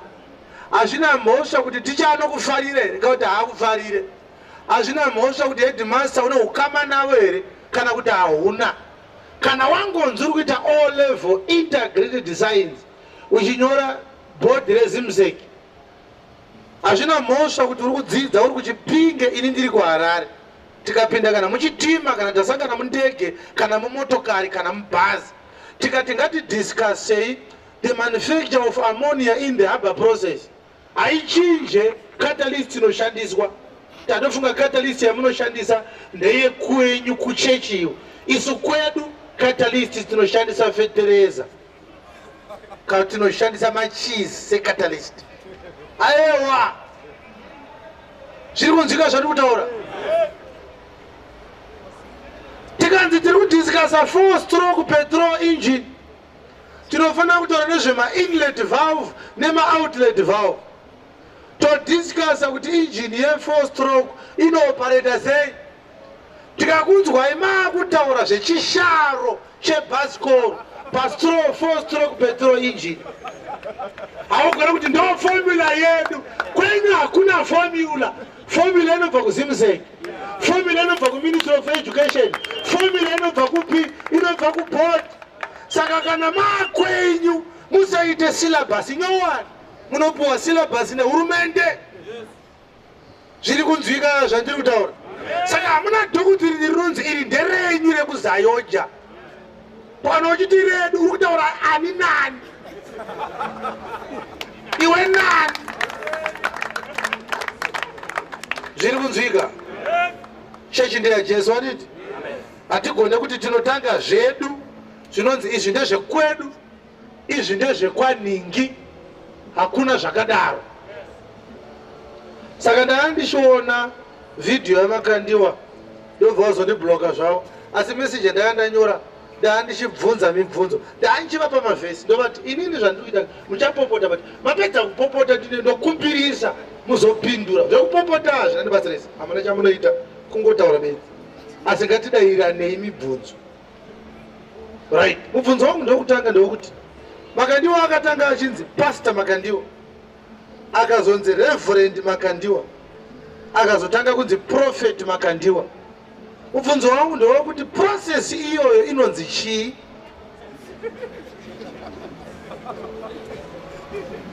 Mazvinzwa wadikani? Uri kunzwa here mubvunzo wangu? Process yaakaitwa Reverend, akazoita Pastor, akazonzi Prophet, inonzi chii? I-promotion here, escalation. He is rising up the ladder. Inonzi chii iyoyo? Ine magwaro here process iyo. Munomuda hatisi kukurambidzai kumuda, izvi hazvirambidzwe izvi. Munhu anobvumidzwa kudiwa nevanoda kudiwa navo kana kuti vanoda kumuda. Asi kana tamira pavhangeri hatisi kutaura zvekuda kwako Chiwenga kana Makandiwa. Toda kutarisa kuti Jesu akasiya ati vhangeri rinoparidzwa sei, rinoparidzwa nani, mushumiri anopiwa zita rekunzi ani, anopiwa nani. Ndobva ndabvunza mubvunzo kuti munozviziva here kuti Reverend izita raMwari. Painzi Reverend paya paya aitonzi Mwari ipo paya. Kuti Reverend kuti God. Ndiye ega anonzi Reverend according to the Bible. Zvino ukasangana Reverend amene ndiwe kuMethodist kana ndiwe kuFM, unono ndawati makadii Mwari. Unozi kuti Reverend kuti Mwari. Isu kana tadai tinobva takuverengera vhesi yacho. takuverengera vhesi toti chiverenga yako yawakaitwa referendi nayo. Kana usina vhesi yawakaitwa referendi nayo, uri mupengo, uri chinyawo, unofanira kutotendeuka. 111 Tamapisarem vhesi 9 ndichaverenga rechirungu noti izwi roti referendi rechirungu anditi panjari vasati pako kwenyu hakuna referendi here, hakuna mwari here kwenyu, mwari makandiwa. He sent redemption unto his people. He hath commanded his covenant forever. Holy and reverend is his name. Ndimakandiwa here wahere apa ndiyaerewa. Saka hazvina mhosva ari kupemwa musoro nekupodwa kumeso, hazvichinje position yeevhangeri izvi. Kana ndikatoya kuzoparidza nechikabudura nekushava chokupfeka, vhangeri yangu haimezhwe nezvandakapfeka, inomezhwa nezvandakapfeka kumweya kwete panyama. Ndiri kunzwika? Ini ndakasimba vadikani zvisingaite, ndakasimba zvekuti hakuna munhu wamunomboisa ndikatya kutaura shoko raMwari ndakamutarisa panyika ino yatinogara ine. Hapana.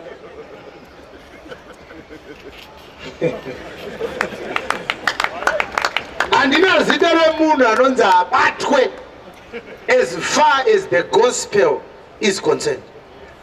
Ukataura zveshukwadi mbambaira nemufaringa hana problem newe.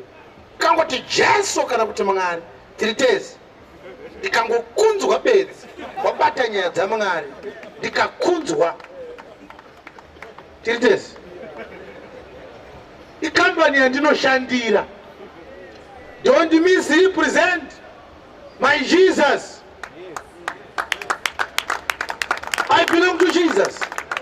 I was saved and I was commissioned to preach the gospel. And therefore, I am an ambassador for Jesus. That is what the Bible says. I represent him here on earth because I'm preaching his gospel. So I don't preach something that contradicts. Iyo zvitikasangana nemunhu anoshanda kuproton, tomubvunza kuti kana muchibika chingwa munobika sei? Oti tinoshandisa mazai, toshandisa baking powder, toshandisa flour neshuga nesau. Tota it's okay. Tozopinda mumarondero tosangana nemumwe oti tinoshandisa safe nejiki nepeturu kugadzira chingwa. Uyo kuproton akazvinzwa anoramba akanyarara ine. Anoti kudi, anoti muri kutinyepera, uye ashande kuproton, ini ndinoshanda ikoko, hakushande safe nokubikwa chingwa. Musanyeperwe. He is an imposter. You are a living fraud.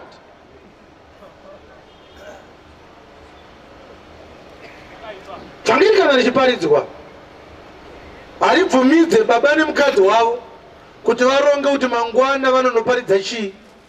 Haribvumidze sabhuku nasekretari wake kuti vhangeri yoparidzwa nane uye yoparidzwa sei mumusha. Vhangeri haribvunze president wenyika kuti yoparidzwa sei. Kuitwa president hakuna chakunoreva pavhangeri. Ukatojoina chechi hamuna cheya president muchechi yaJesu.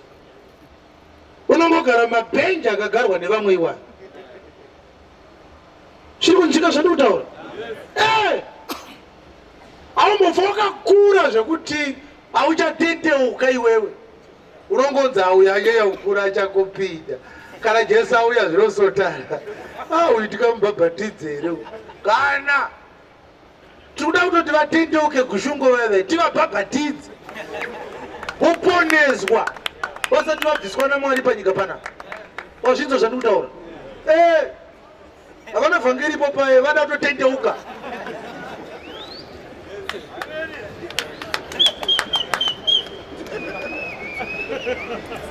Iri ndinoshandira Mwari kaini. Ofisi yandinoripota kwairi yakakura kupfuura tukumaofisi twese twamakazvivakira nyika panapa. Autku tunoona nenutku tukumaofisi tweshunguka utu. iriwe muofisi so yekuti ikauya vanhu vanorara vasikati vachena bvudza Daniel unonzi waiti ndakaita unge ndafa ashanyirwa nekangirozi kasi ndakadzikwa mweya wangu uchibuda yashanya ofisi yacho ikazhanya unopanza iwe usina chawadya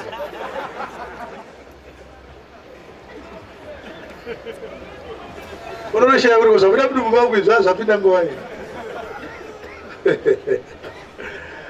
asi vanhu zvavakaita vakatora change vakaisa mukadhibox vakati paridzai asi tinenge tichikunzwai maparidzira amaita hatafariri next time zvafa zvemuchidaro hatikupei mari dzedu mukaramba muchidaro hausi kuziva kuti when you come to church you are dead in your sin you are looking for salvation so if you are being saved you are saved as a beggar saka muchiona panonzi papa ina anga achipema ari parodi achipema ari parodi ndonyaya yataida kuparidza iyoyo asi handichaiparidza zvangu chiparidza rimwe zuva kupema kwaiitwa nevakomana veso ainge ari bofa achipema anga akaremara achipema iwe unokotokoti ini handikazosvika palevhu yekupema hausi kuziva kuti dhoo uri kureva kumira padhoo retemberi kwaakaitwa nemuchindari paexit 3 kwekwe achipema kusvikira Peter naJohane vakati sirivheri nendarama hatina ndo zvawakaita you are a beggar but you don't know that you are a beggar but I will prove to you tonight that you are a beggar as far as spiritual things are concerned you can only find salvation when you come as a beggar ukasaita beggar hauponeswe number 1 beggar haazive achamupa achiuya kuzobhega anobhega ongogara paanobhega achitarisira kuti vane tsitsi ndo vachauya paanenge achibhega kunongori kuafrica kwaane mabhegas akuita nuisance umwe ndazomuti pamotikari parobhot apa inonotsvaka basa they are now molesting people because achikuda kukukumbira mari anokumanikidza kuti umpe mari saka mumwe akati ndipei mari ndakakona muchiparidza pana face muri pastor ndikati ndozvandaa kutokunyimira unofika kuti ndiri that kind of a pastor anovhundutsirwa uda kuita emotional blackmail yoti ndihandanzi ndiri pastor zvino ndikamunyimeri ndakutokunyima kana uchiziva kuti ndiri pastor hauye uchitsvaga mari kuna pastor dai wauya uzotsvaga shoko ramwari tora ndakanzi ndipe vanhu iroro uri kutsvaga mari sei kuna pastor kana uchiziva kuti ndipastor get away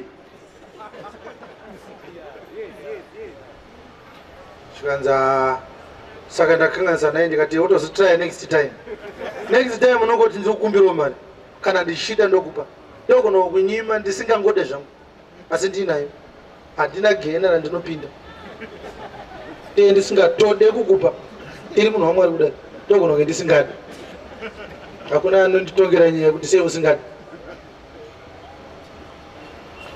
saka zvona ndikasvika panotengeswa madomasi so ndochuza toda kutenga aya handisi kwa zvamuri munhu wamwari masiri angu handisi kwada ndiri munhu wamwari asiri kuda madomasi enyu saka kune tukufundisi tunoita ufundisi hwekudengezera kunge basikiti kana kunyepedzera kunge katsvene saka vanobhega kuafrica vanobhega vachizotandanisa vari kukumbira itondipa chete kusvika dzimwe nguva unotobirwa nemunhu anga achikukumbira but mazuva aIsraeri bhega anga aine position yake yaainzi anga akagara pakati achipema bofu ranga rakagara richipema ndobva ranzwa Jesu kuti ari kupfuura ndobva radanidzira kuti Jesu ndinzwirei ngoni muri kuzvinzwa saka chekutanga ndechekuti kana uchibhega unenge uine nzvimbo yako yaunobhega uri number 2 kuti ubhege unge uine kuremara kwauinako kuti uite sezvako ubhege ndikangokuona kuti hauna kuremara uri mbavha unogona kubira munhuka kwete nekumubvutira asingazivi asi nekumutaurira mashoko anomumanikidza kukupa iye anga asingade kukupa kuba futiko saka uchiona kune dzimwe nyika ukavata nemusikana wamunyepera kuti uda kuenda kana kugermany anenge ende sina nongorara ndobva naenda ndozozoka ndokuroora uri kuenda rini next week ukaita 2 weeks usati waenda unosungizwa kunzi akatimanikidza kuvata naye akanyepa indi akati ngaarare neni nekuti aida kuenda but since asiri kuenda saka ngaasungwe because akaninyepera unotosungwa irep unenge wafosa munhu uchishandisa knowledge isiriyo.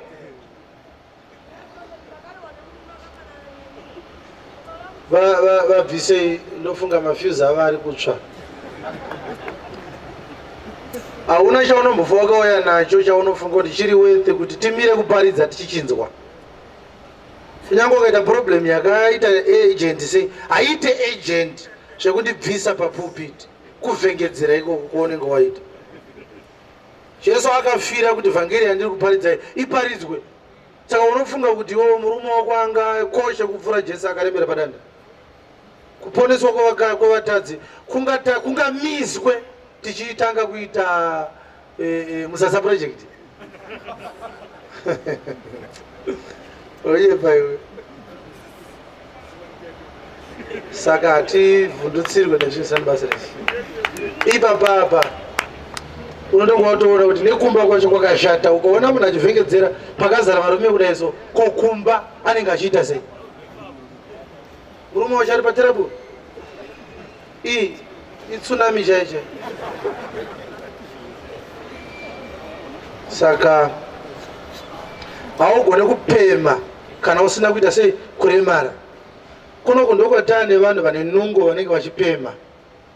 Pane chimuchinda chiri muno muHarare so chitafu so chinotaura chirungu chiri correct. Unochiziva?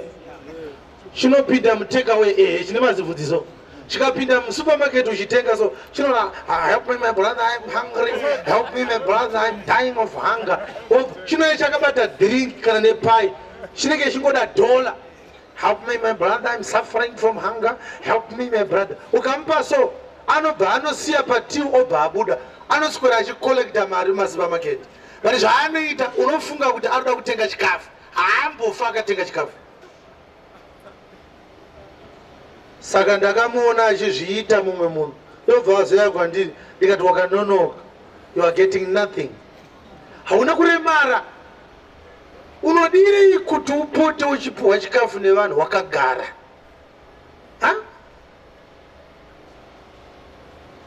Musambotaura kuti mabasa ari kunetsa. Mabasa kana anetsa zvekuti hauchakwanisa kuzvifidha inwa mushonga wemakonzo ufe. Uda kufidhwa nani? Mari yandikatokupaka ndekutenga tamaroni wofa zvako. Tozoti at least problem here sei. Because kana uchiri mpenyuka woti chikafu chiri kunetsa kuwana uda kudyiswa nani? Haumbofa wakaomerwa zvekushaiwa kuti wozvifidha sei. Mumwe ari kugeza motikari dzavanhu, mumwe ari kungoti kumotikari dziri kuzvipakira uyai nekuno kukavanhu vasingagone kupaka kungodawo kuwana R1 anotodokerwawo na $3 yake. Iwe unozoti at least angondigaidhawo kuti ndipake kwete nekuti handigone kupaka ndega but aitawo ibasawo zvezvo zvakaoma. Uzoti hamudashboard mako mune 50 cents mupei. Mumwe anoti watobhadhara parking unonzwa ndikukuchengeterai motikari. Aiwa pane kanzuru panapa unogochengeta unogopakisa motikari sei. Saka unozongoti hano it's okay kana uchida hako 50 cents kana 20 cents hapana chaaita kungotaurawo kuisana nemusoro sezvataura. Asi unoona kuti maari mune pfungwa yekuti ndofanira kuita something kuti ndiwane handingangowana ndakaita sei ndakagara. Pfungwa iyoyo ikanga iri mauri haumbofa wakapema kana usina kuremara. Vese vakanyorwa mubhaibheri vaipema vakaita sei vakaremara. Nekuti kuremara kwavanga vainako kwaitsanangura kuremara kwatakanga tiinako pamweya. Haugone kunge usina kuremara as far as spirituality is concerned. Because iwewe pamweya wako haugone kuuya wega kuna Mwari nekuti Mwari wacho hautomuziva futi. Ukada kutsvaga Mwari uchawana asiriye. Saka chaunoita unenge wakagara uri muzvivi. Jesu every time ndiye anouya ozonzi naakaremara ndibatsirei obva amubatsira. SezvaJohani vakauya vachida kupinda mutemberi ndokuwana chirema chiri panzvimbo. Saka Jesu ndiye anoita sei anouya. Saka kunge uri a beggar, you have to be handicapped, you have to be maimed, you have to be disabled in one way or the other. Haugone kupema usina kuremara. Ndiri kunzwika? Saka advantage yekupema manje kana kuti disadvantage ndeyekuti munhu anokupa haumuzivi. And every time munhu kana achipema haana shungu yekuziva anenge amukandira mari mundiro yaari kupema. Advantage asi disadvantage. Advantage papi? Advantage pakuti haugone kuzoti ndakamuitira chakati kuti andiisire mari, because wagara wakatore mari, you are useless, wakangogara. Ari kukupa nekuti ari kunzwa tsitsi dzesituation yauinayo. Saka Jesu kana achitiponesa ari kutiponesa nekuti nzwira ngoni nekuda kwetsitsi dzaainadzo pamusoro pevatadzi vake. Saka uchiona kana munhu akanzi ane tsitsi sei, hakuna anomboswera mutauni achingotsvaga vari kupema achingova mari. Unongopa kana mumwe chete, pamwe pamwedzi, pamwe pagore. Zvichireva kuti vakasanangurwa kuti vaponeswe vashoma, vari kupema vakawanda asi vanorangarirwa vakaita sei vashoma. But disadvantage manje yekunge uchipema ndeyekuti unogona kuzopiwa zvinouraya nekuti hausi kuziva kuti ndiri kupiwa nani. Saka unogona kuisirwa mundiro chigodo checheese yambonyikwa muweti haumbozviziva.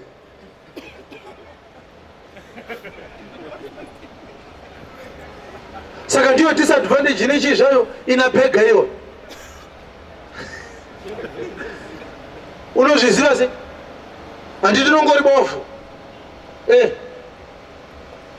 Munhu ambenge achikwenya mubhurugwa make anotora chibage chaanga achidya nemaoko asina kugeza, anongokusiyirawo mundiro. Iwe ukangonzwa kuti chibage hautsvage zveutsanana. Mwari akukomborerei chazona wane maronda mukanwa. Chibage ichi chabatwa nemunhu ari kutorwara anogeza maoko. Saka uchiona kana vachipema haana basa kuti chikafu chambodyiwa. Kana vachipema hauna utsanana hwaunoita. Saka ndiyo disadvantage yechi yapega iyoyo. Saka kana ukauyawo panyaya dzekunamata uchaona kuti you are a beggar. Ozo ukaenda kwamakandiwa hauna chibvumirano chawaita nacho naye manhero afura kuti achauya kuzoparidza chii uye achakudza kuti since you are a beggar unongogara pasi ototanga kutonyora manotsi. Manotsi auri kunyora hautomboziva kuti uri kunyora tsvina here, uri kunyora zvinhu zvasatani here, kana kuti uri kunyora zvinhu zvaMwari. You are a beggar. Ende kana akaita tsika yekupota achikusiyira chibage mundiro kunyange zvazvo achikuuraya achimbotanga achinyika muweti, unotanga kuudza vanhu kumba pane vamwe vane hunyoro kuma4 vanouya nechibage. Ini ndikazouya ndomira pasaidi newe ndoti usadye chibage chiri kukandwa mundiro chambonyikwa muweti, unoti you are a devil. Iwe wakambokandawo chibage chingani mundiro mangu. Indoti ndanisati zvangu ndakanda asi imboramba kudya chakandwa karechi. Unotanga kutoti musatanist ada kuti ndirambe munhu ane tsitsi. Unofunga kuti nekuti akatanga kukanda ane tsitsi. Ndanzwika? Wazvaona kuti waibhega? Dai wanga usiri bhega waitanga wanyora bhaibheri rako, wogadzira mweya muchena wako, wogadzira Jesu wako, wogadzira denga rako. Wapedza kugadzira zvese izvi wobva watanga kuzviparidzira wotaura nezvaJesu wakaita sei. Saka Jesu zvaakaita akatozoti vanhu vanopema, saka akangouya ndobva atanga kutoti ndoponesa vanhu. Iwe kuti uti ndozodi hapana, kwaabva unotozodzidza leta. You are a beggar. Bhaibheri rakangonzi dzi zvikanzi ndiro shoko ramuchaparidzirwa. Hapana pakambonzi naMwari unganai mundipo maproposals kuti kana ndaakunyora bhaibheri zvii zvamunangade kuti ndiite iri corporate mubhuku rangu, zvamungade kuzoshandisawo kana maakunetseka. Hapana. Mwari haana kumbodhiraita pfano kudenga muda kuti muuye kwaita sei. Pane marenovations amunoda here kuti ndiite kudenga. Saka iwe uda kuzogara pasaidi nani kudenga. Makambozvifungawo izvozvo kuti kudenga unongochigara pasaidi nani?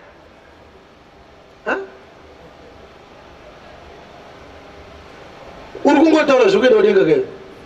Aunomboenda wakapenda kudenga here? Unokuziva? Asi uda kuenda ndokupega wacho iwowo. Pega anenge aine nzara achida kudya asi haasi kuziva kuti chikafu chiri kuuya chakaita sei. Saka we are beggars. And it is good that we are beggars, because we are begging to a righteous God. He doesn't mean harm to us. Whatever he gives, it is meant for our development, for our salvation, for our sanctification. Hakuna chinopiwa vanhu naMwari chisakarurama. Anoti zvinopa nemuberekere, angakumbirwe chingwa nemwana, akampa dombo, angapuwe hove, angakumbirwe hove, akampa nyoka, angakumbirwe zai, akapa mwana chinyavada. Zvino kana imi musakarurama, muchigona kupa vana venyu zvinhu zvakanaka, ko Mwari wenyu ari kudenga angatadze here kukuitirai zvakanaka nekururama kuri mari? Ndobva ati imi musakarurama, haana kuti imi makarurama. Imi hamusi right. Asi musiri right kudaro, yogurt munoendesera vana. Saka zvinoreva kuti even wapedza kuendesa yogurt hauitiswe right neyogurt. Because dai angati maamusiri right, but pamakapa vana venyu chingwa vakumbira chingwa makabva maita right. Akati imi muri evil, munopa vana venyu zvinhu zvakaita sei? So an evil father gives good food to his children and remains evil.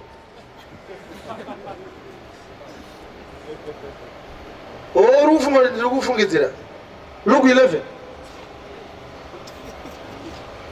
Hakuna nyaya dzisina vhesi mani. Hakuna nyaya dzisina chii zvadzo. Dzisina vhesi. Verse 11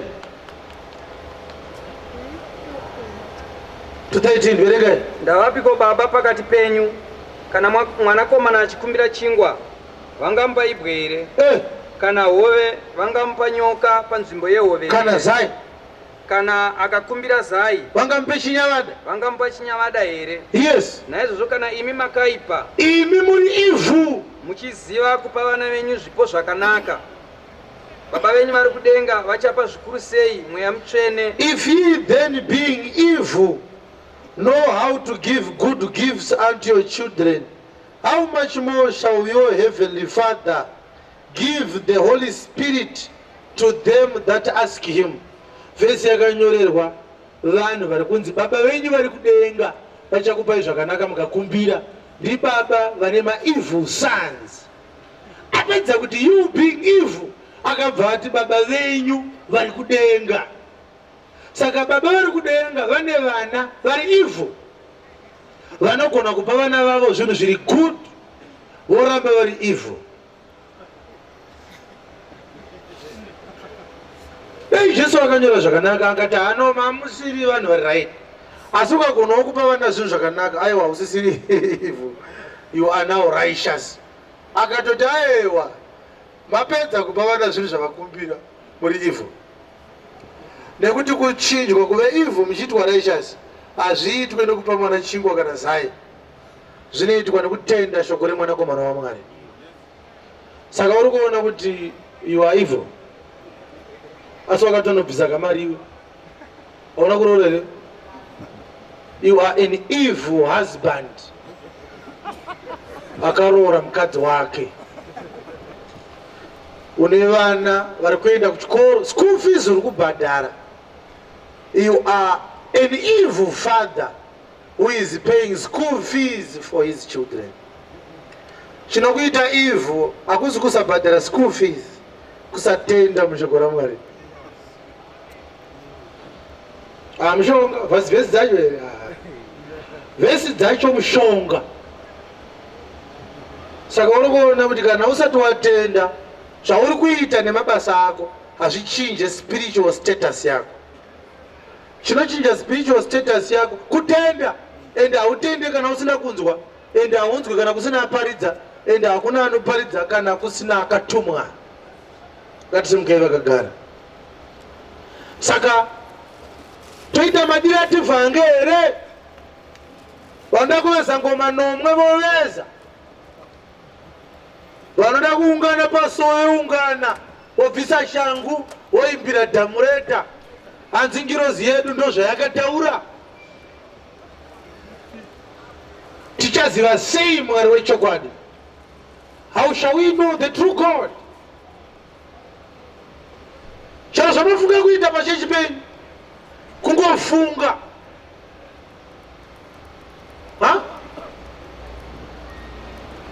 Saka Madziri akaitwa president nema-elections akaitwa kwa-FM. Ma-elections anoitwa nevhesani.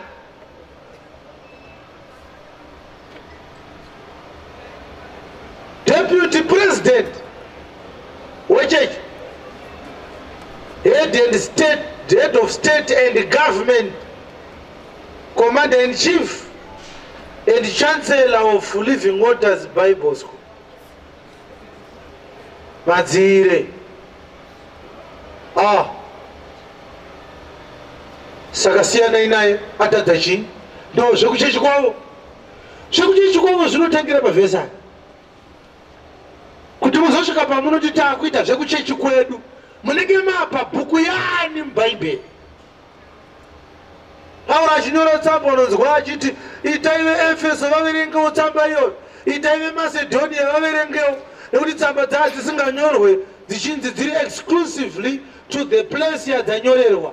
It was a gospel issue, and therefore it is not a private gospel.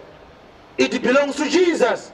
And everybody who claims to belong to Jesus, he subsists by the doctrine of Jesus. It's not a matter of perceptions. It's not a matter of common sense. It's not a matter of education in the secular world. It's about instructions given by God through the unction of the Holy Spirit. Outside that, you are running a shrine. Outside that, you are running an institution that is advocating for the blasphemy of Jesus. It's an institution established by the Antichrist. You belong to the devil. You don't belong to God. Achina mosha unoparidzira muMalawi ndikasangana newe katitaure evhangeri yaJesu towirirana kuti apa makaona Kristu here pavhesi, ko apa makaona Kristu here pavhesi. Ini ndakazarirwa kuti zvakati, iwe woti ndakazarirwa kuti zvakati, toti ndafana nechizaruko chawakapiwa. Ini handisina kuchipiwawo, asi ichi wachinzwawo here chandakapiwa. Uye woti handisina kuchinzwa, totenda Mwari. Kwete kuti munhu anoti izvi ndezvekuchechi kwedu. Ndepapi pakanzi mubhaibheri munongoungana mowirirana pachechi ipapo zvamunoda kuita. Iye zvinezvi Jehovah's Witness iri kutambura nema-inconsistencies akasiyiwa naCharles Taze Russell. Variko mazuva ano havawirirani nezvimwe zvakasiya zvarehwa nefounder. Saka mabhuku acho akanyora izvozvo vari kuaviga. Vati kuAmerika havigike. Hakune vanhu vakanga vachiziva kuti murume uyu akarasika. Vari kuramba vachiwadzosera paindaneti. Zvavaitenda kuma1914 nezvavaakutenda muJehovah's Witness zvasiyana. Ukavabvunza kuti chii chachinja machinjirei doctrine, unonzwa vachiti ayewa zvimwe haana kunge achizarirwa murume uyoyo, zvaingove zvokufunga kwake. Saka zvingani zvaakanga achingofunga, ini maakuti apa aingofunga, apa aizarurirwa. Measurement yamuri kushandisa kuti apa aizarurirwa, apa aifungawo ndepapi? Mukushandisa measurement ipi? William Branham akasiyanyepa kuti nyika iri kuguma 1977. Iye ndiye Eliya wokupedzesera akatumwa naMwari. Vari kutenda end time message havachagona kudefenda doctrine raWilliam Branham rekuguma kwenyika. Vakuti William Branham anga asingaprofite, aingotaura zvemusoro wake. Saka zvingani William Branham zvaakataura nemusoro wake? Zvingani? Zvingani? Vechiona masowe akazvitangawo kwa suspense gandanzara aiti andikwire bhazi ndakarayirwa nemweya kufamba netsoka iye zvine zvivava kuita matima nekukwira mabhazi ukavabvunza kuti pamakatanga zvisowe zvenyu izvi maifamba netsoka imi muchibva muchivhumu muchienda kwamupandawana maakukwirirei mabhazi zvonzi ayewa airasika bhazi rakashata chii. Why the deviation? You have got a doctrine that is not consistent.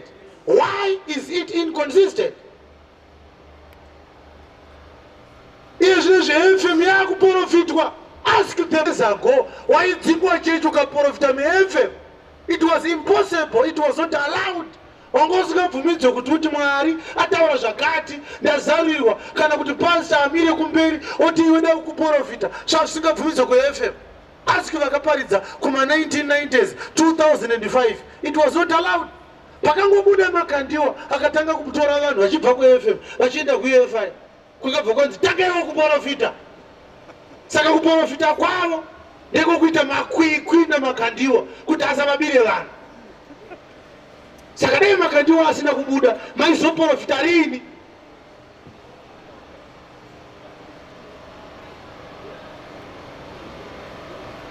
Vunza kuti ndipewo theme yegore yeFM ya 1987 ndipewo theme yegore yeFM ya 1997 kwakusina matheme yegore akatanga zvematheme izvi ndimakandiwa tokuona vanhu vaine marecipients akanzi theme yegore it's a year of result vakati pai vanhu matheme egore kwakusingabvumidzwe kweFM kuimba nziyo dzisiri muhymnbook. Ask them. Imbuku ravari kuti imbuku harisi ravo futi. Nziyo dzavanoimba kuFM dzakabirwa John Wesley. Havana kana song 1 yeFM yavainayo. Enda unobvunza mamethodist anokutaurira. Havana nziyo veFM. Nziyo dzese dzavanoimba vakabira John Wesley ndedzokumethodist. Asi ndora vaiti hymnbook redu musaipe nziyo dzisiri muhymnbook. Iyo zvine zvavakuimba dzisiri muhymnbook hanzi taakuzarurirwa. Chakachinja doctrine iroro chii? Parikuona kuti mayouth ari kusimuka mazuva ano haachada kungoramba achinzwa munoziva kusasimba kwangu vakuda magongongo chibababababa saka vakusanganisa sanganisa tomaimbira vari kuita kamazuva ano.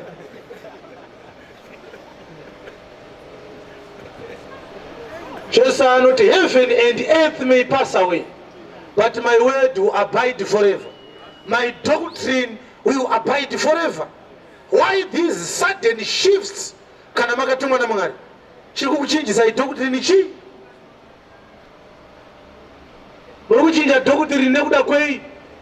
Kana makandiwa akanga atumwa na Mwari kuti ape vanhu anoiti mwoiri inda akazoitanga 8 years ago paakabuda kuFM haana kungobuda akapa vanhu anoiti mwoiri akazoita zvaanoiti mwoiri kwauya kamba vhake kuLondon aka Angel ndokamuintroduce kunyaya dzemafuta.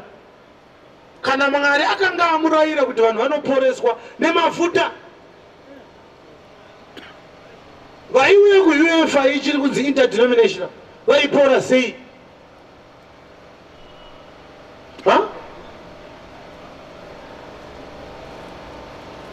Wakutogeza maoko kupedza kudya so uchinzi mhiripiri iyi handiti mhiripiri inobuda here chikafu chichidhishwa patafura togeza maoko katobva taisa mhiripiri mumuriwo tobva tatanga kudya ndochiisvada here yakadaro mhiripiri zvandaa kutopedza kudya. Hakuna here vakapinda UEFA vakafa vasati vambopuwa mafuta. Kana muri munonosangana kudziva romoto muchavati kudii?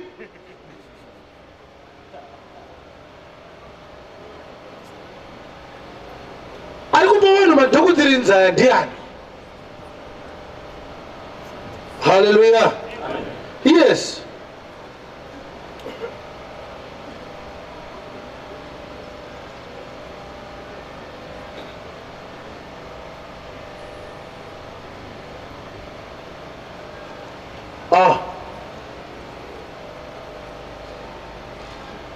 Kuzaveja kwakutonzi vanhu vanotopuwawo mvura nemafuta muzaveja. Zaveja chaiyo takamboipinda kazaveja muchitaura kunzi hatina mate mwari nezvinhu zvinobatika, akachinja dhokutiri niroro ndiani?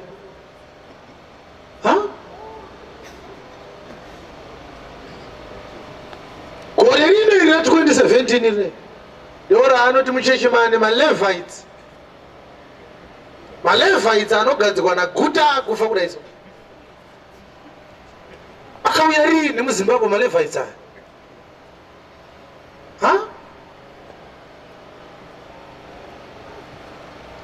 tarisaona kuti vanhu vari kutinetsa muZimbabwe munomu idzaidha vakabuda kuFM kana kuZayoja kana kuRoman Catholic, ndovanhu vari kuya nyika ine. Makandi wakabuda kuFM, Magaya akabuda kuRoman Catholic, unzika Sanyangura akabiwa naUtabhukashe kuFM, ndobva azobawo vanhu vamwe vaUtabhukashe kuyimu, ndobva atangawo yake. Saka vachawirirana manje nyaya yekubirana vanhu. Nomwe akabiwa naUtabhukashe kuFM, ndi munomuziva nomwe, ndobva aenda kumasvingo apuwa sangano, ndobva anobira utabhukashe vanhu.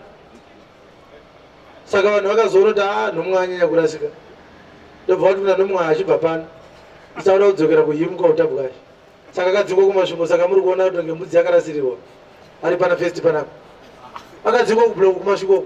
Kana mamona mumubvunze kuti uri kutsvakei kuHarare, wanga usina sangano here kumasvingo, akadzingwa. utabhukashe akati ina achada zvekushanda newe. Saka akuswera ari paseri panharo apo,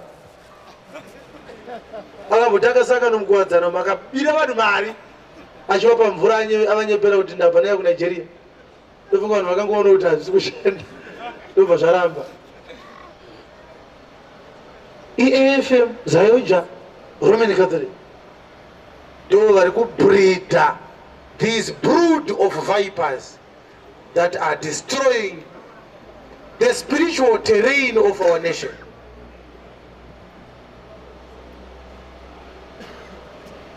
Zvekuti uchafara neni kana kuti haufari neni, forget about it. I don't even think about it. Kana tikasangana mushopu usingade kutaura neni, regera. My intention is not to make many friends. My intention is to reach out to the elect of God. Vakanyorwa mubhuku yeupenyu ndikaparidza ndichidai panoridzwa kuti iri ndio vhangeri remusiki wedu, ngatidzokei kuna Mwari. Nekuti Hanania wakanga atendesa vanhu nhema. Haleluya. But ndine mavhesi maviri andakachema nawo ndaaverenga, andada kuti taanzwe zvakare. Mavhesi iwayo haana kunaka. Endai munoverenga Ezekiel 13 muchimhanya, tangire pavhesi 1. But pane imwe vhesi zvakare yandada kuti ndigozoverenga, yandiri kutarisira kuti ndiiwane nekukurumidza vhesi iyoyo tigoiverenga munzwe kutaura kwaMwari pamusoro pevarume ivava. Mwari ainyoresa chapter yese achivava pamusoro pevaprofita venhema. Iwe ndipo paunoti hanzi musataure nezvavo. Urani kweiwewe? Ezi pamwe neandawe chaiyo ukutengerwa nehanzvadzi, ndipo paunoda kutora nyaya dzevhangeri. Unotora nyaya dzevhangeri pakuti iwe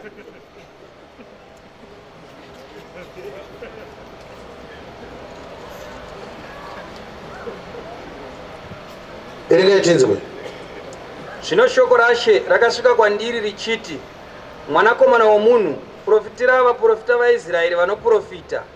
Uti kuna ivo vanoprofita zvinobva mumwoyo mavo. Ndakatumirwa pikicha yaMagaya ari mudiki, ndikanyatsoona kuti murume uyu kwavo vanhu ndofunga havana kuiona. Akagara akatsva mafuse muchinda. Ukamutarisa unoona kuti Magaya needs psychiatric evaluation. Anofanira kuenda kuannex unit onoongororwa brain dzake. He has never been in his right senses ever since he was born. And I think if we meet his mother, she would tell us how she raised this rascal. Ukamtarisa so even achitaura, you can't look him face to face like this. Ukasabvumira nezvandiri kutaura. Nekuti chikazhinji maziso emunhu kana mafuse akatsva, mbichana azvinooneka maziso anotaura kuti pane marelay kana mafuse akatsva. kana kuti pane imwe tambo ine short circuit.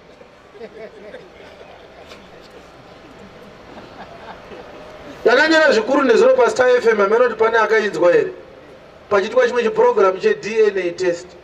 Mumwe murume achinzi anga atoramba mukadzi wake akatodeedza hama dzake, hama dzikati mukadzi uri pfambi enda. Aporofitwa nemuprofita kuti mwana uyu haasi wako, mukadzi wako akaita upfambi. Ndobva murume wewe azonzwa zvekuti vana vaakugona kupuruvwa nezveDNA paternity test.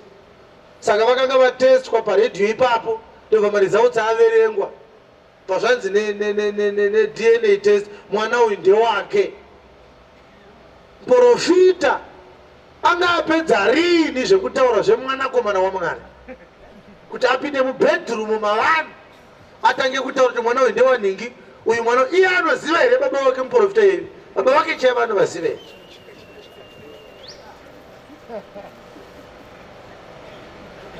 Zvinonyadzisa kuti redhiyo ndo yaakurescua marriage yavanhu yanga yaondongwa nemuprofita.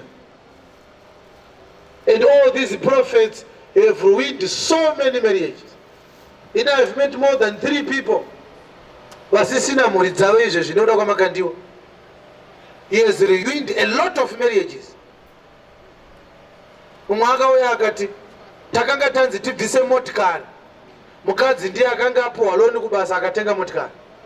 Ndobva zvanzi nemuprofita sidhai motikari mwana akomborere. Murume akati kwete, handisi kuda, hapana komborero inombouya. Dai taikomborerwa tisina kutora loni tikatenga motikari. Makomborero anga ari kupi patakatora loni? Mukadzi akati ndindakatora loni totobvisa. Murume akati kana wada zvekuita izvozvo totorambana. Vakarambana nenyaya yeloni, profita achida motikari yeloni ikaenda. Mukadzi akati ndosara nemuprofita, iwe enda. Murume akangowaya waya. So many people who are coming to us with such complaints. Vanhu ngavasiyiwe vachiita zveupenyu hwavo vega. Isu tinovaparidzira Jesu. Jesus manages their lives from within them. Muchapedzera maakunzi mwana aroorwe muprofita asipo. Prophet ndo vakuchadya rusambo rwemwana wevaridzi. The church has gotten into my details eupenyu hwavanhu, yakrosa boundary zvisingaite. Ndanzwa izvo zvine kudzosera vanhu vauya zvinoti mutibatsire nedecision yakati. Ndichivati kwete, makaroorana mega, itai decision iyoyo mega. Ndakakuparidzirai Jesu, ask Jesus for help. Kwete kuti zvese munhu waMwari, zvese munhu waMwari.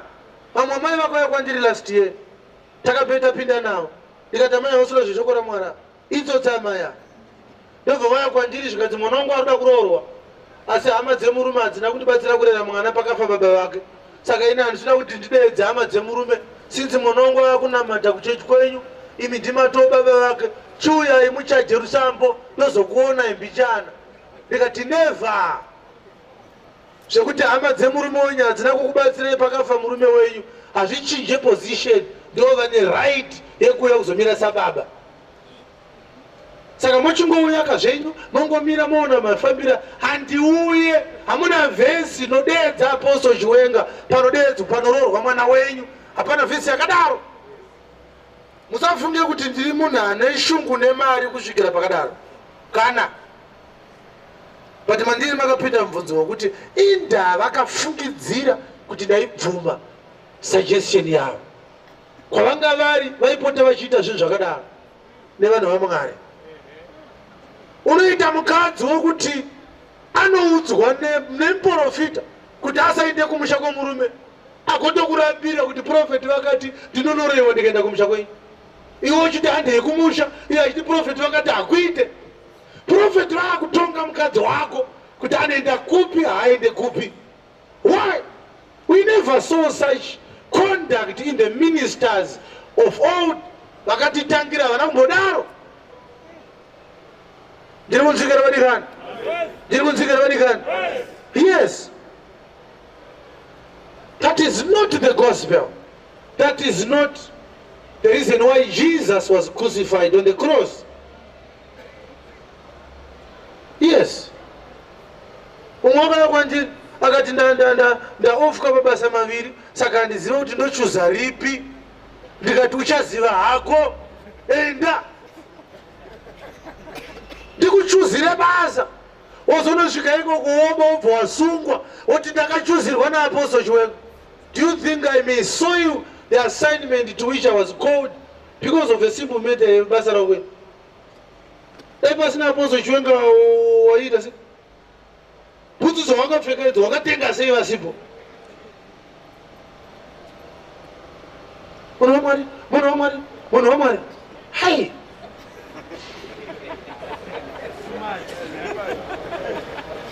Ombera Jesu maongo. That is not it. Make your personal decisions for yourself. Mweya muchena ari mauri, he will counsel you. Apa famba so, apa famba so, apa famba so. Ibasa ra mweya muchena iro. Mweya muchena hausi muna Apostle Chiwenga bedzi. Izvi zvinotogara pasi, izvi zvina adzimai vangu. Totoronga zvimwe zvinhu. Tichinyatsoziva kuti takadai kuti tiri vashumiri toparidza chokwadi, asi pane dzimwe dzatinotoita sei? Adzimai voti ngatiitei zvakati, tinoti aiwa ngatiitei zvakati, ivo kuti ngatiitei zvakati, zvamataura zvingatiitei izvozvo. Dai ndichingoti no, mweya muchena ati zvakati, mweya muchena ati zvakati, mweya muchena ati zvakati. Anopedzisira mukadzi ati madii kuchingoenda henyu motisiyira mweya muchene, ndogara nemweya muchene pano, imotsakatika zvenyu. Am I married to the Holy Spirit?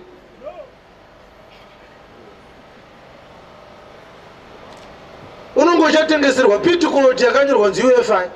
Madiri aunoita checha.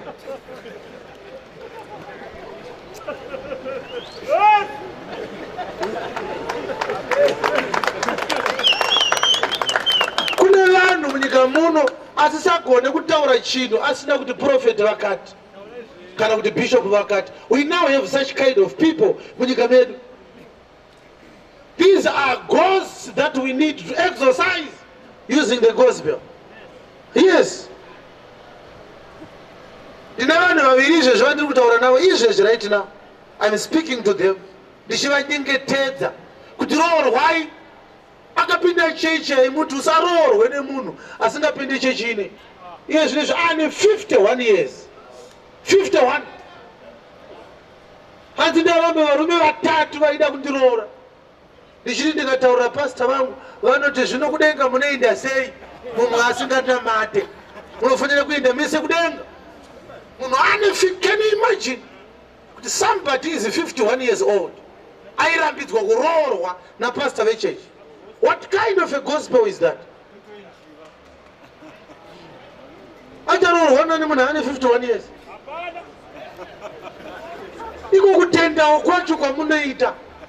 Dai maitenda kuna Mwari nematendero iwaya kuti unoita 51 years uchirambidzwa kuroorwa nerimwe rakaroora risati rakunamata. Huh?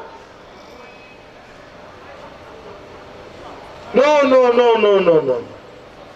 That is not the gospel. Hallelujah. Amen. I was talking to another lady some few months ago.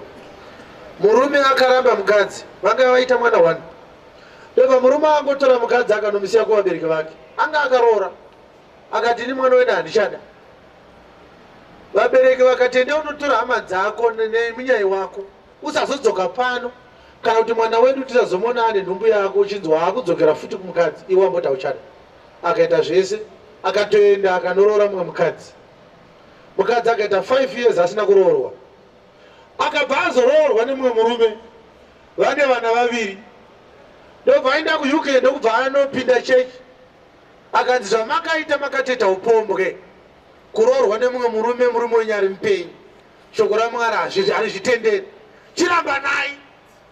Vakarambana. Vachirambaniswa nechechi. Murume ari muAfrica, mukadzi ari kuUK. Vane vana vaviri. Ndikati all right, marriage muri kuti yapera. Kuvana ava vakaberekwa neupombwe muchavaita sei? Zvikanzi vakati Mwari akarega hake kurangarira mazuva ekusaziva. Ndikati saka Mwari akagona kukuregererai vana vamakaita, asi kuroorana haana kugona kukuregererai. vane 8 years vakarambaniswa nechechi. Sometimes you call yourself a believer. You are not a believer. You are a craziness fanatic. Uri mpengo. Pane zvikoro zvinokuti ukagara pasi so uti ukakusi kunamata handinyatsoziva zvako kunamata asi izvo handitendei. Regai ndirambe ndozodzidza chokwadi kana ndachiwana. As of this moment I will not believe in this rubbish. Can you imagine? Kuti a church was able to separate mukadzi nemurume vane vana vaviri. Vana vari kurarama upenyu hwenherera vabereki varipo.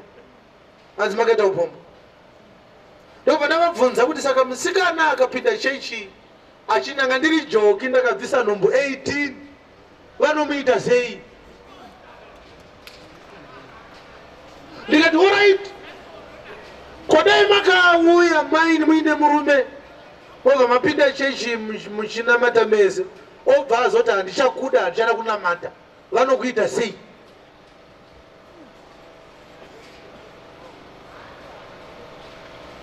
Vanokuita sei? Simba iroro church handina kupiwa simba iroro. The church was set up to build. Zvakaitwa naMwari zvirambe zviripo. Ndiri kunzwika? Yes. Dziripo dzimwe nyaya dzekuti munhu achidanana nemusikana asati aroora. Ndogona kutaura kuti uyu asi musikana wokuroora. Haasi mukadzi wako, rabana naye. Une mukadzi wako wauchasangana naye. Hapana damage yamboitika ipapo because havana tomboroorana. Kazhinji kana vanhu vachidanana dzinenge dziri trial and error dakuona kuti zvinofamba nekuri. Kana wakuziva Mwari, sometimes you don't have to do trial and error. Unondozarirwa naMwari otodana nemunhu chaiye waunofanira kuroora otomuroora. Ndiri kudzika. Zvandiri kutaura bedzi ndezvizvi. Vhangeri radhifainwa naMwari. Vanhu vakauya vakaramba definition yaMwari yevhangeri vakatanga kuseta madefinitions avo. But Mwari haana kuzvifarira. Wakati kudii pabhuku raMark chapter 7 akataura pamusoro pekuti vanhu vari kuramba the doctrine of God vachiintroduce their own doctrines. Verse 13. Muchitorera shoko raMwari simba. You make the word of God of none effect through your tradition. Netsika dzenyu dzamakachengeta nezvinhu zvinji zvakadaro munozviita. Munoteedzera tsika dzamadzibaba mobva mashayisa shoko raMwari simba. But traditions of men akataurwa zvakare naJesu handei paari matraditions aya. Munzwe kuti Jesu akati kudii? Chapter 15. Matthew chapter 15. Matthew chapter 15 verse 1 zvichidzika. Zvino vaFarisi navanyori vakauya kuna Jesu vachibva Jerusarema vakati, vadzidzi venyu vanodarikireiko tsika dzavakuru nokuti havashambi maoko kana vachidya zvokudya? Akapindura akati kwavari, nemiwo munodarikireiko murayiro waMwari nokuda kwetsika dzenyu? Verse 6.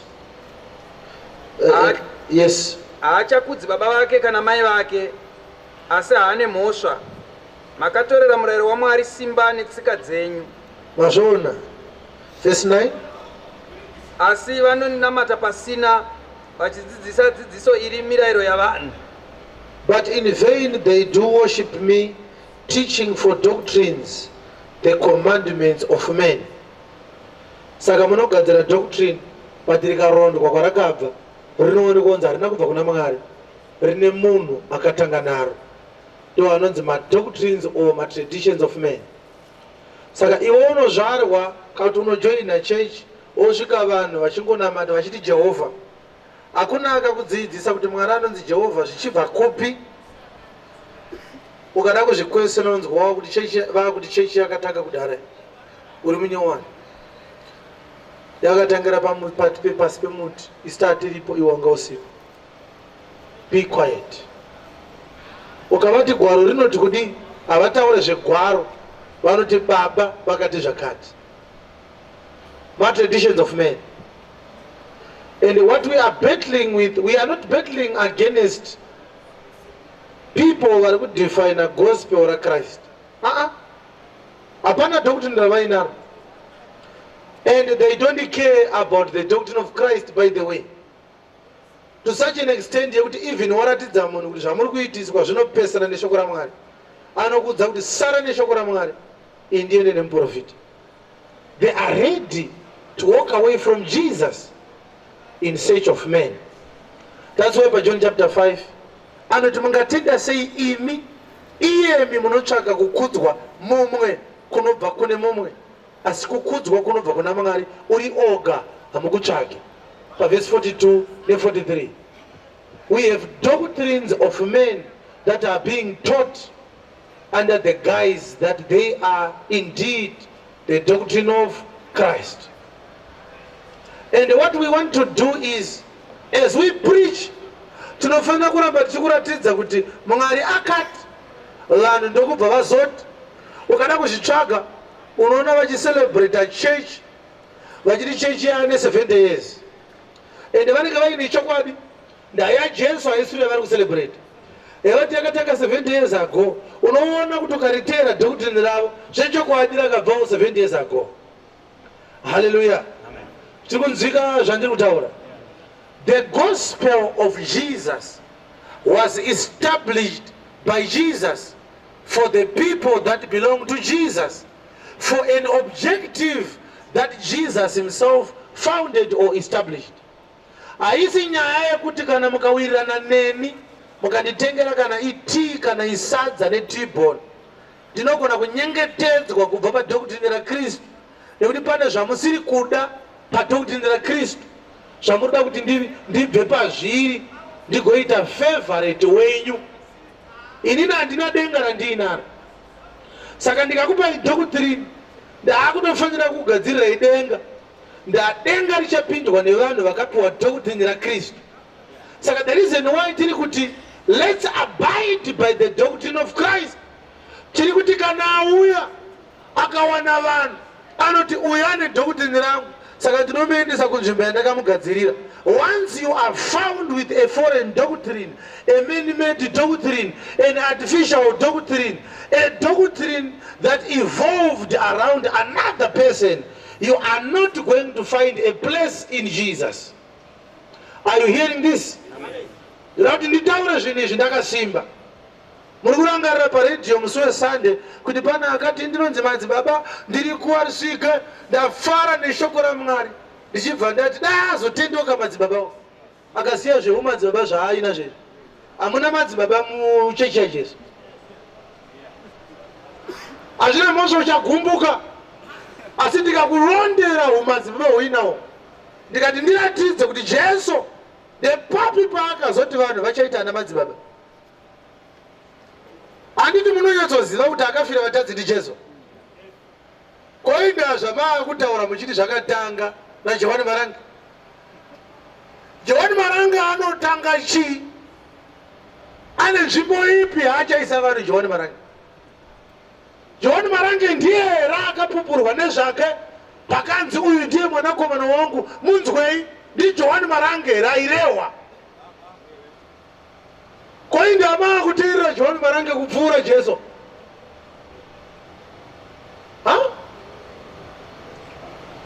Pakanzi tazvarirwa mwana paitaurwa suspense gandanzara. Pakanzi mhandara ichava nemimba ndimugodha airehwa.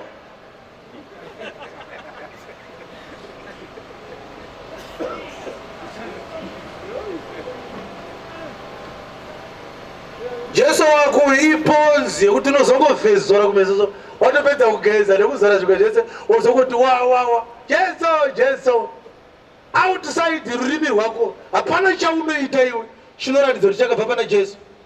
Action yako nepractice yako yekutenda kwako zvese zvine pane vamwe vanhu pazvakabva. So Jesu wako ndewe kungoti in Jesus name. Hallelujah. Amen. Inenge slogan yemusangano kuti vasati vataura zvavada kutaura vatanga vati pamberi. Vanhu vakanzwa pamberi ubva kuti uyu ndiwo musangano. Saka izvozvi ANC iri kunetseka kuti vanhu 25 vakavhotera kuti Zuma ngaachibva veANC danani 3 ndo vakati isu takati hatichamuda, vamwe 22 vakanyarara.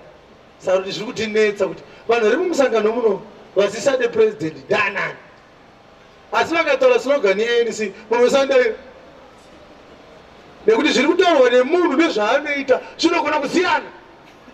What you are really devoted to and what you say, in most cases, they are diametrically opposed. You may be saying Jesus, but when we look at your conduct, there is nothing that belongs to Jesus in your life, except your mouth and the rhetoric yekungoti in Jesus' name. Hapana cha Jesu pauri. Shi. Bhaibheri rakati musawana munhu wamunoedza baba ari panyika, nekuti mumwe chete ndiye baba wenyu obvanzi uri kudenga.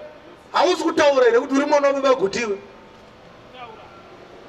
Bhaibheri riri kuti haugone kuita mwana pamweya wemunhu anoora, asi uri kuti aiwa ini ndiri mwana wemunhu anoora kuti ndiye baba wangu.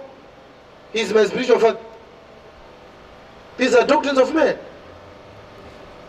But rekaendi kurayire chinhu ichi ndichipedzesa. Varume rekaendi kutaurirei. Dai zviri kunzi vanhu vari kufa panowanikwa mumwe anopiwa mukana wokudzoka kuti apupure kuti kumberi kwakamira sei. Hapana munhu aitamba nezita rekuti Jesu. Hapana. Mazvinzwa vakamira panapa. Dai munhu anobuda mweya mukati make aigona kudzoka kuzokutaurirai, ndiye aigona kutibatsira kuti aiwa musateerere munhu kana achitaura ngano. I'm telling you, last year ndakabhabhatidza munhu mutapu chaimo chaimo, aine kensa yanga ichidya huro yake. Handiziva kuti vhangeri akarinzwa kupi. Ndobva atidedza tikaenda kumba kwake. He was a manager actually kubasa kwaaishanda, achigara paimba yecompany, aine company car, but kensa yakauya ikamubata. Achibva anzi nadoctor, in 3 months you are going to die.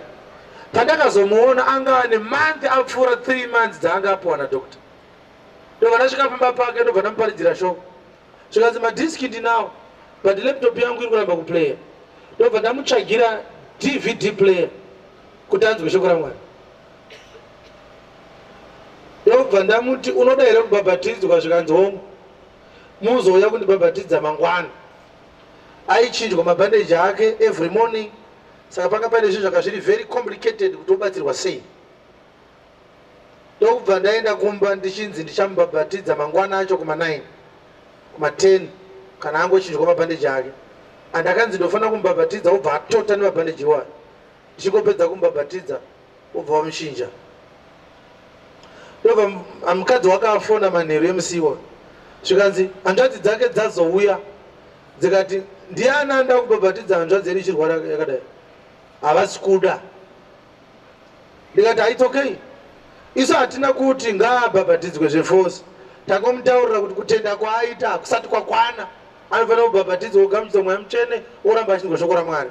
Kana musingade, it's not a problem. Isu hatina chatinowana chatingazi tikamubhabhatidza ndo chatiri kutsvaga, kutopisa mafuta angu kuya kuzomubhabhatidza. Saka it's okay. Ndobva taita 3-4 days tichishumira hedu. Takazoenda muona the following day. Ndobva ndangomuti usanetseka hako, hazvisi zvekumuromo, hatidi kuti mutadze kuwirirana nenyaya dzeshoko raMwari. Mwari achaita kuda kwake. Vakazofona kuma10 zuva rechi4. Zvikanzi kuchingoedza svikai pano mumubhabhatidze, haachagarika naye, ari kuvava. Ndotobhabhatidzwa mangwana kana kuti ndichavatsvaga netsoka. Akanetsa kusvikira takaenda tikanomubhabhatidza. Takamubhabhatidza, hama dzacho ndokubva tati hatichadawo kumubhabhatidza dzisipo, nekuti anogona kushaya tichangomubhabhatidza. Vakati tisu tamuuraya. Saka kuti timubhabhatidze, ngavauye tomubhabhatidza vachiona. Ndokubva ndaenda ndobva ndamubhabhatidza. Ndakamubhabhatidza vachiona. zvikanzi saka ndochete zvanga zvida kuti vanati zvikanzi but anga avava wena kati hasiri ari kuvava pana wamusiri kuona ari kuvava ari kuziva kumberi kuri kuda kuendwa nyama yamuri kuona iyi ndo iri kurwara pano mumwe ari mukati umu ane simba isu hatinozomubvunza kuti wanga uchivava uchiita sei asi sakangonzi bedzi mavaviri ari kuita mukasauya mangwana togona kumushaya tapedza kumbabhatidza akaita 1 month and 2 weeks achibva ashaya ndobva ndatenda Mwari ndakatozoshayiwa zvangu nguva yekuenda kumariro nekuti vakanonoka kutiudza burial time ndokubva ndanzwa zvichinzi vanga vachitoti dai avigwa zvake naapostol vaya vakamubhabhatidza ndikati kana muziva ndakatomubhabhatidza vaya ndo ndakatoviga akatovigwa musiiwona iyi amasana navenyamba itai zvenyu zvamunoda nayo aika saka iwewa usati wapa level iyoyo unongochiti handichiri around but ndoenda kupi but uchasvika nguva uchatanga kuona kuti ndakawesterwa nguva navanhu because where we are going after this life there is only one requirement, that is the doctrine of Jesus Christ, and rinodiwa riri pure and unadulterated, risina kuvhiringidzwa, risina kudirwa mvura, rakati twasa so ndo richidiwa kumberi.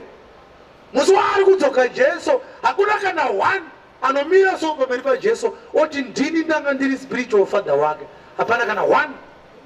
Vanhu vanenge vachitokondana enda kumberi iyo enda ingoiti ndiwo munhu waMwari waitiwani ndiwo unoenda kumameeting kudenga auya iro denga rauya apa chitaurirana sezvamaimboita kudenga uyo oti handichienda kudenga kupinda ingorasika zvangu ndombomira regai Mwazha aende iwe Mwazha ndiwo tinopinza kudenga ka iro rakuda kupinzwa vanhu chiende unomira ka pasaidi naye mupinze vanhu. Mwazha oti ndichipinza vanhu denga kuti handindaitongorowo zvangu kubira vanhu mari regai guta aendo handiguti ndokona ngirozereiwe zvawo zvasakari chisakalenga nasi zvasakari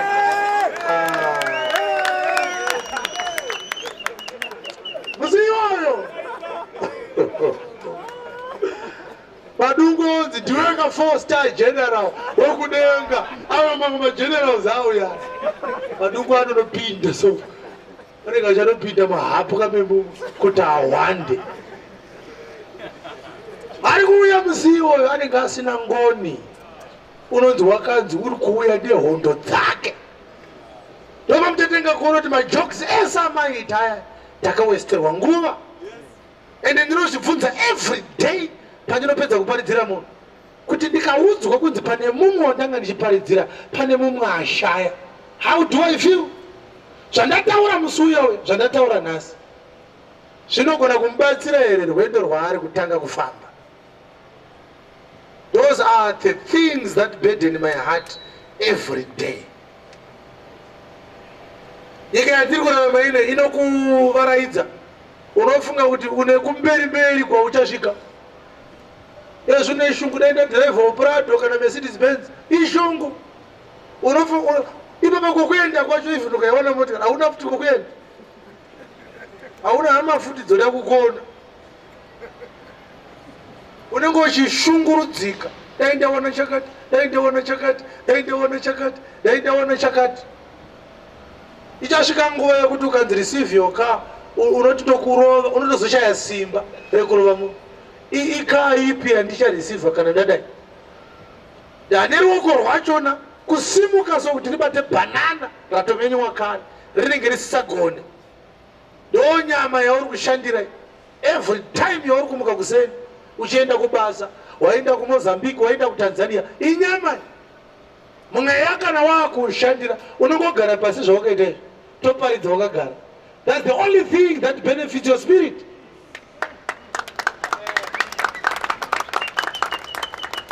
Ukasvika vanhu vachangopedza kuisa bhokisi muvhuso ndopaunoona kuti vanhu havasi kuudza vanhu chokwadi. Mabatirwo anoitwa foshoro, vanhu vachisunda ivhu. Apana anoratidza kuti ari kurwadziwa kuti handichamuona, katinonokerei. hazvina mhosa kasiketi racho rinodhura sei, inofoshorwa kunge mumwe nekuku mumwe nekuku chop chop, unoita murwo wakareso ndopakarira denfordam zvatopera. Mangwana mumwe ari kutorwa achiiswa muvhu, mangwana mumwe ari kutorwa achiiswa muvhu.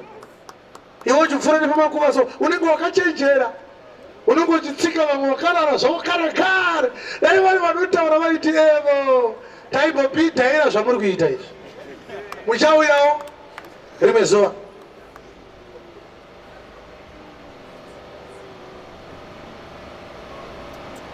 Ezvikana kuti ndikubvunza kuti pagora baba wako wakapedzera kupasvika nini? You don't remember?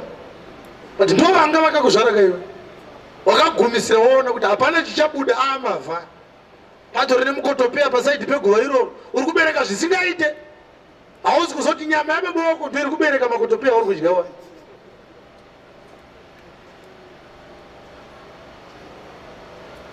Nyama iya yamaipfekera wristband muchinzi receive your money ndo yamanyowa emukotopeya.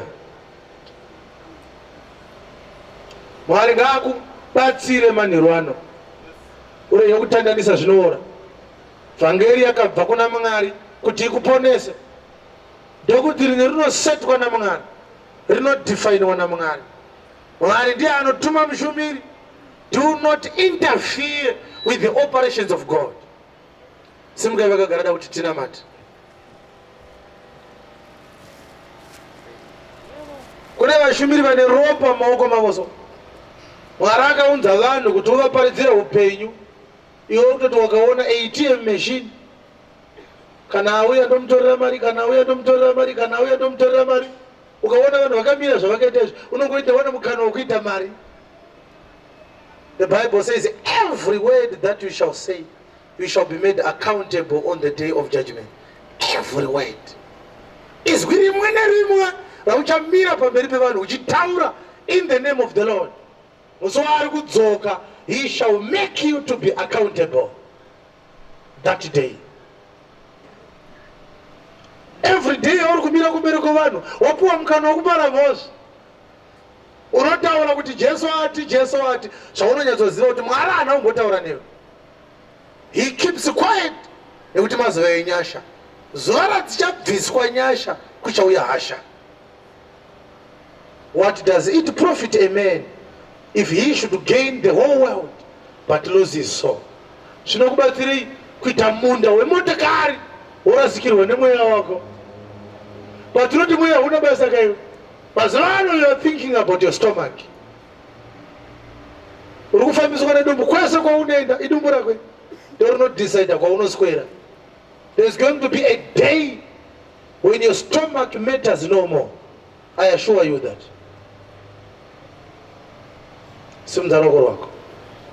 Father, we thank you.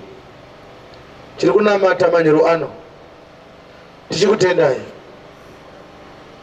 Imi ndimi muridzi wechechi, imi ndimi muriritiri wayo, imi ndimi makavamba kereke pahwaro weshoko remwanakomana wenyu. Hatina kuziva kuti vhangeri ndo zvayakaita. Takafunga kuti savanhu tinobvumidzwawo kushamba miromo yedu tichisajesta kuti rinoparidzwa sei. Vamwe vari kutofamba vachiti Mwari ane nungo, Mwari warara, Mwari akunyozera, haachaita zvaaifanira kuita. Basa ramakaita riri kuongororwa navanhu vopupura vachiti makakundikana, asi imi hamuna kukundikana. Makatipa Jesu akafa rufu rusina mumwe angagone kurwufa, muchivavarira kutenga vanhu kuti muvaponese. Shoko remuchinjikwa upenzi kune vanoparara, asi kune vanoponeswa isimba raMwari. Tinokutendai manheru ano nekutsiura nyika yedu, nekutsiura mweya yedu nenyama yedu nepfungwa dzedu. Tirege kufunga we are only coming to receive this salvation as beggars. We cannot decide on how and why and what should be preached. Tinouya tanzwa shoko renyu nekuzvininipisa kwose nekuzviramba kwose, tichitenda basa rakaitwa kare. Hakuna munhu anoponesa vanhu, hakuna munhu achareverera vanhu kuna Mwari basa iroro rakaitwa nemi Jesu Kristu. Saizvozvo hakuna munhu une simba rekupinza vanhu kudenga. Tinozviziva kuti kana zvakadaro imi ndimi munoparidzwa, ndimi zvakare munorayira kuti moparidzwa sei uye kuti achaparidza nezvenyu ndiani. Tiregererei pakurasika kwose kwatakaita nako, tikamhura nyasha idzi dzamakatipa, tichitaura nekufunga kwavanhu. Tinakutendai, kudzwai nekusingaperi. Amen. Ombera Jesu maoko.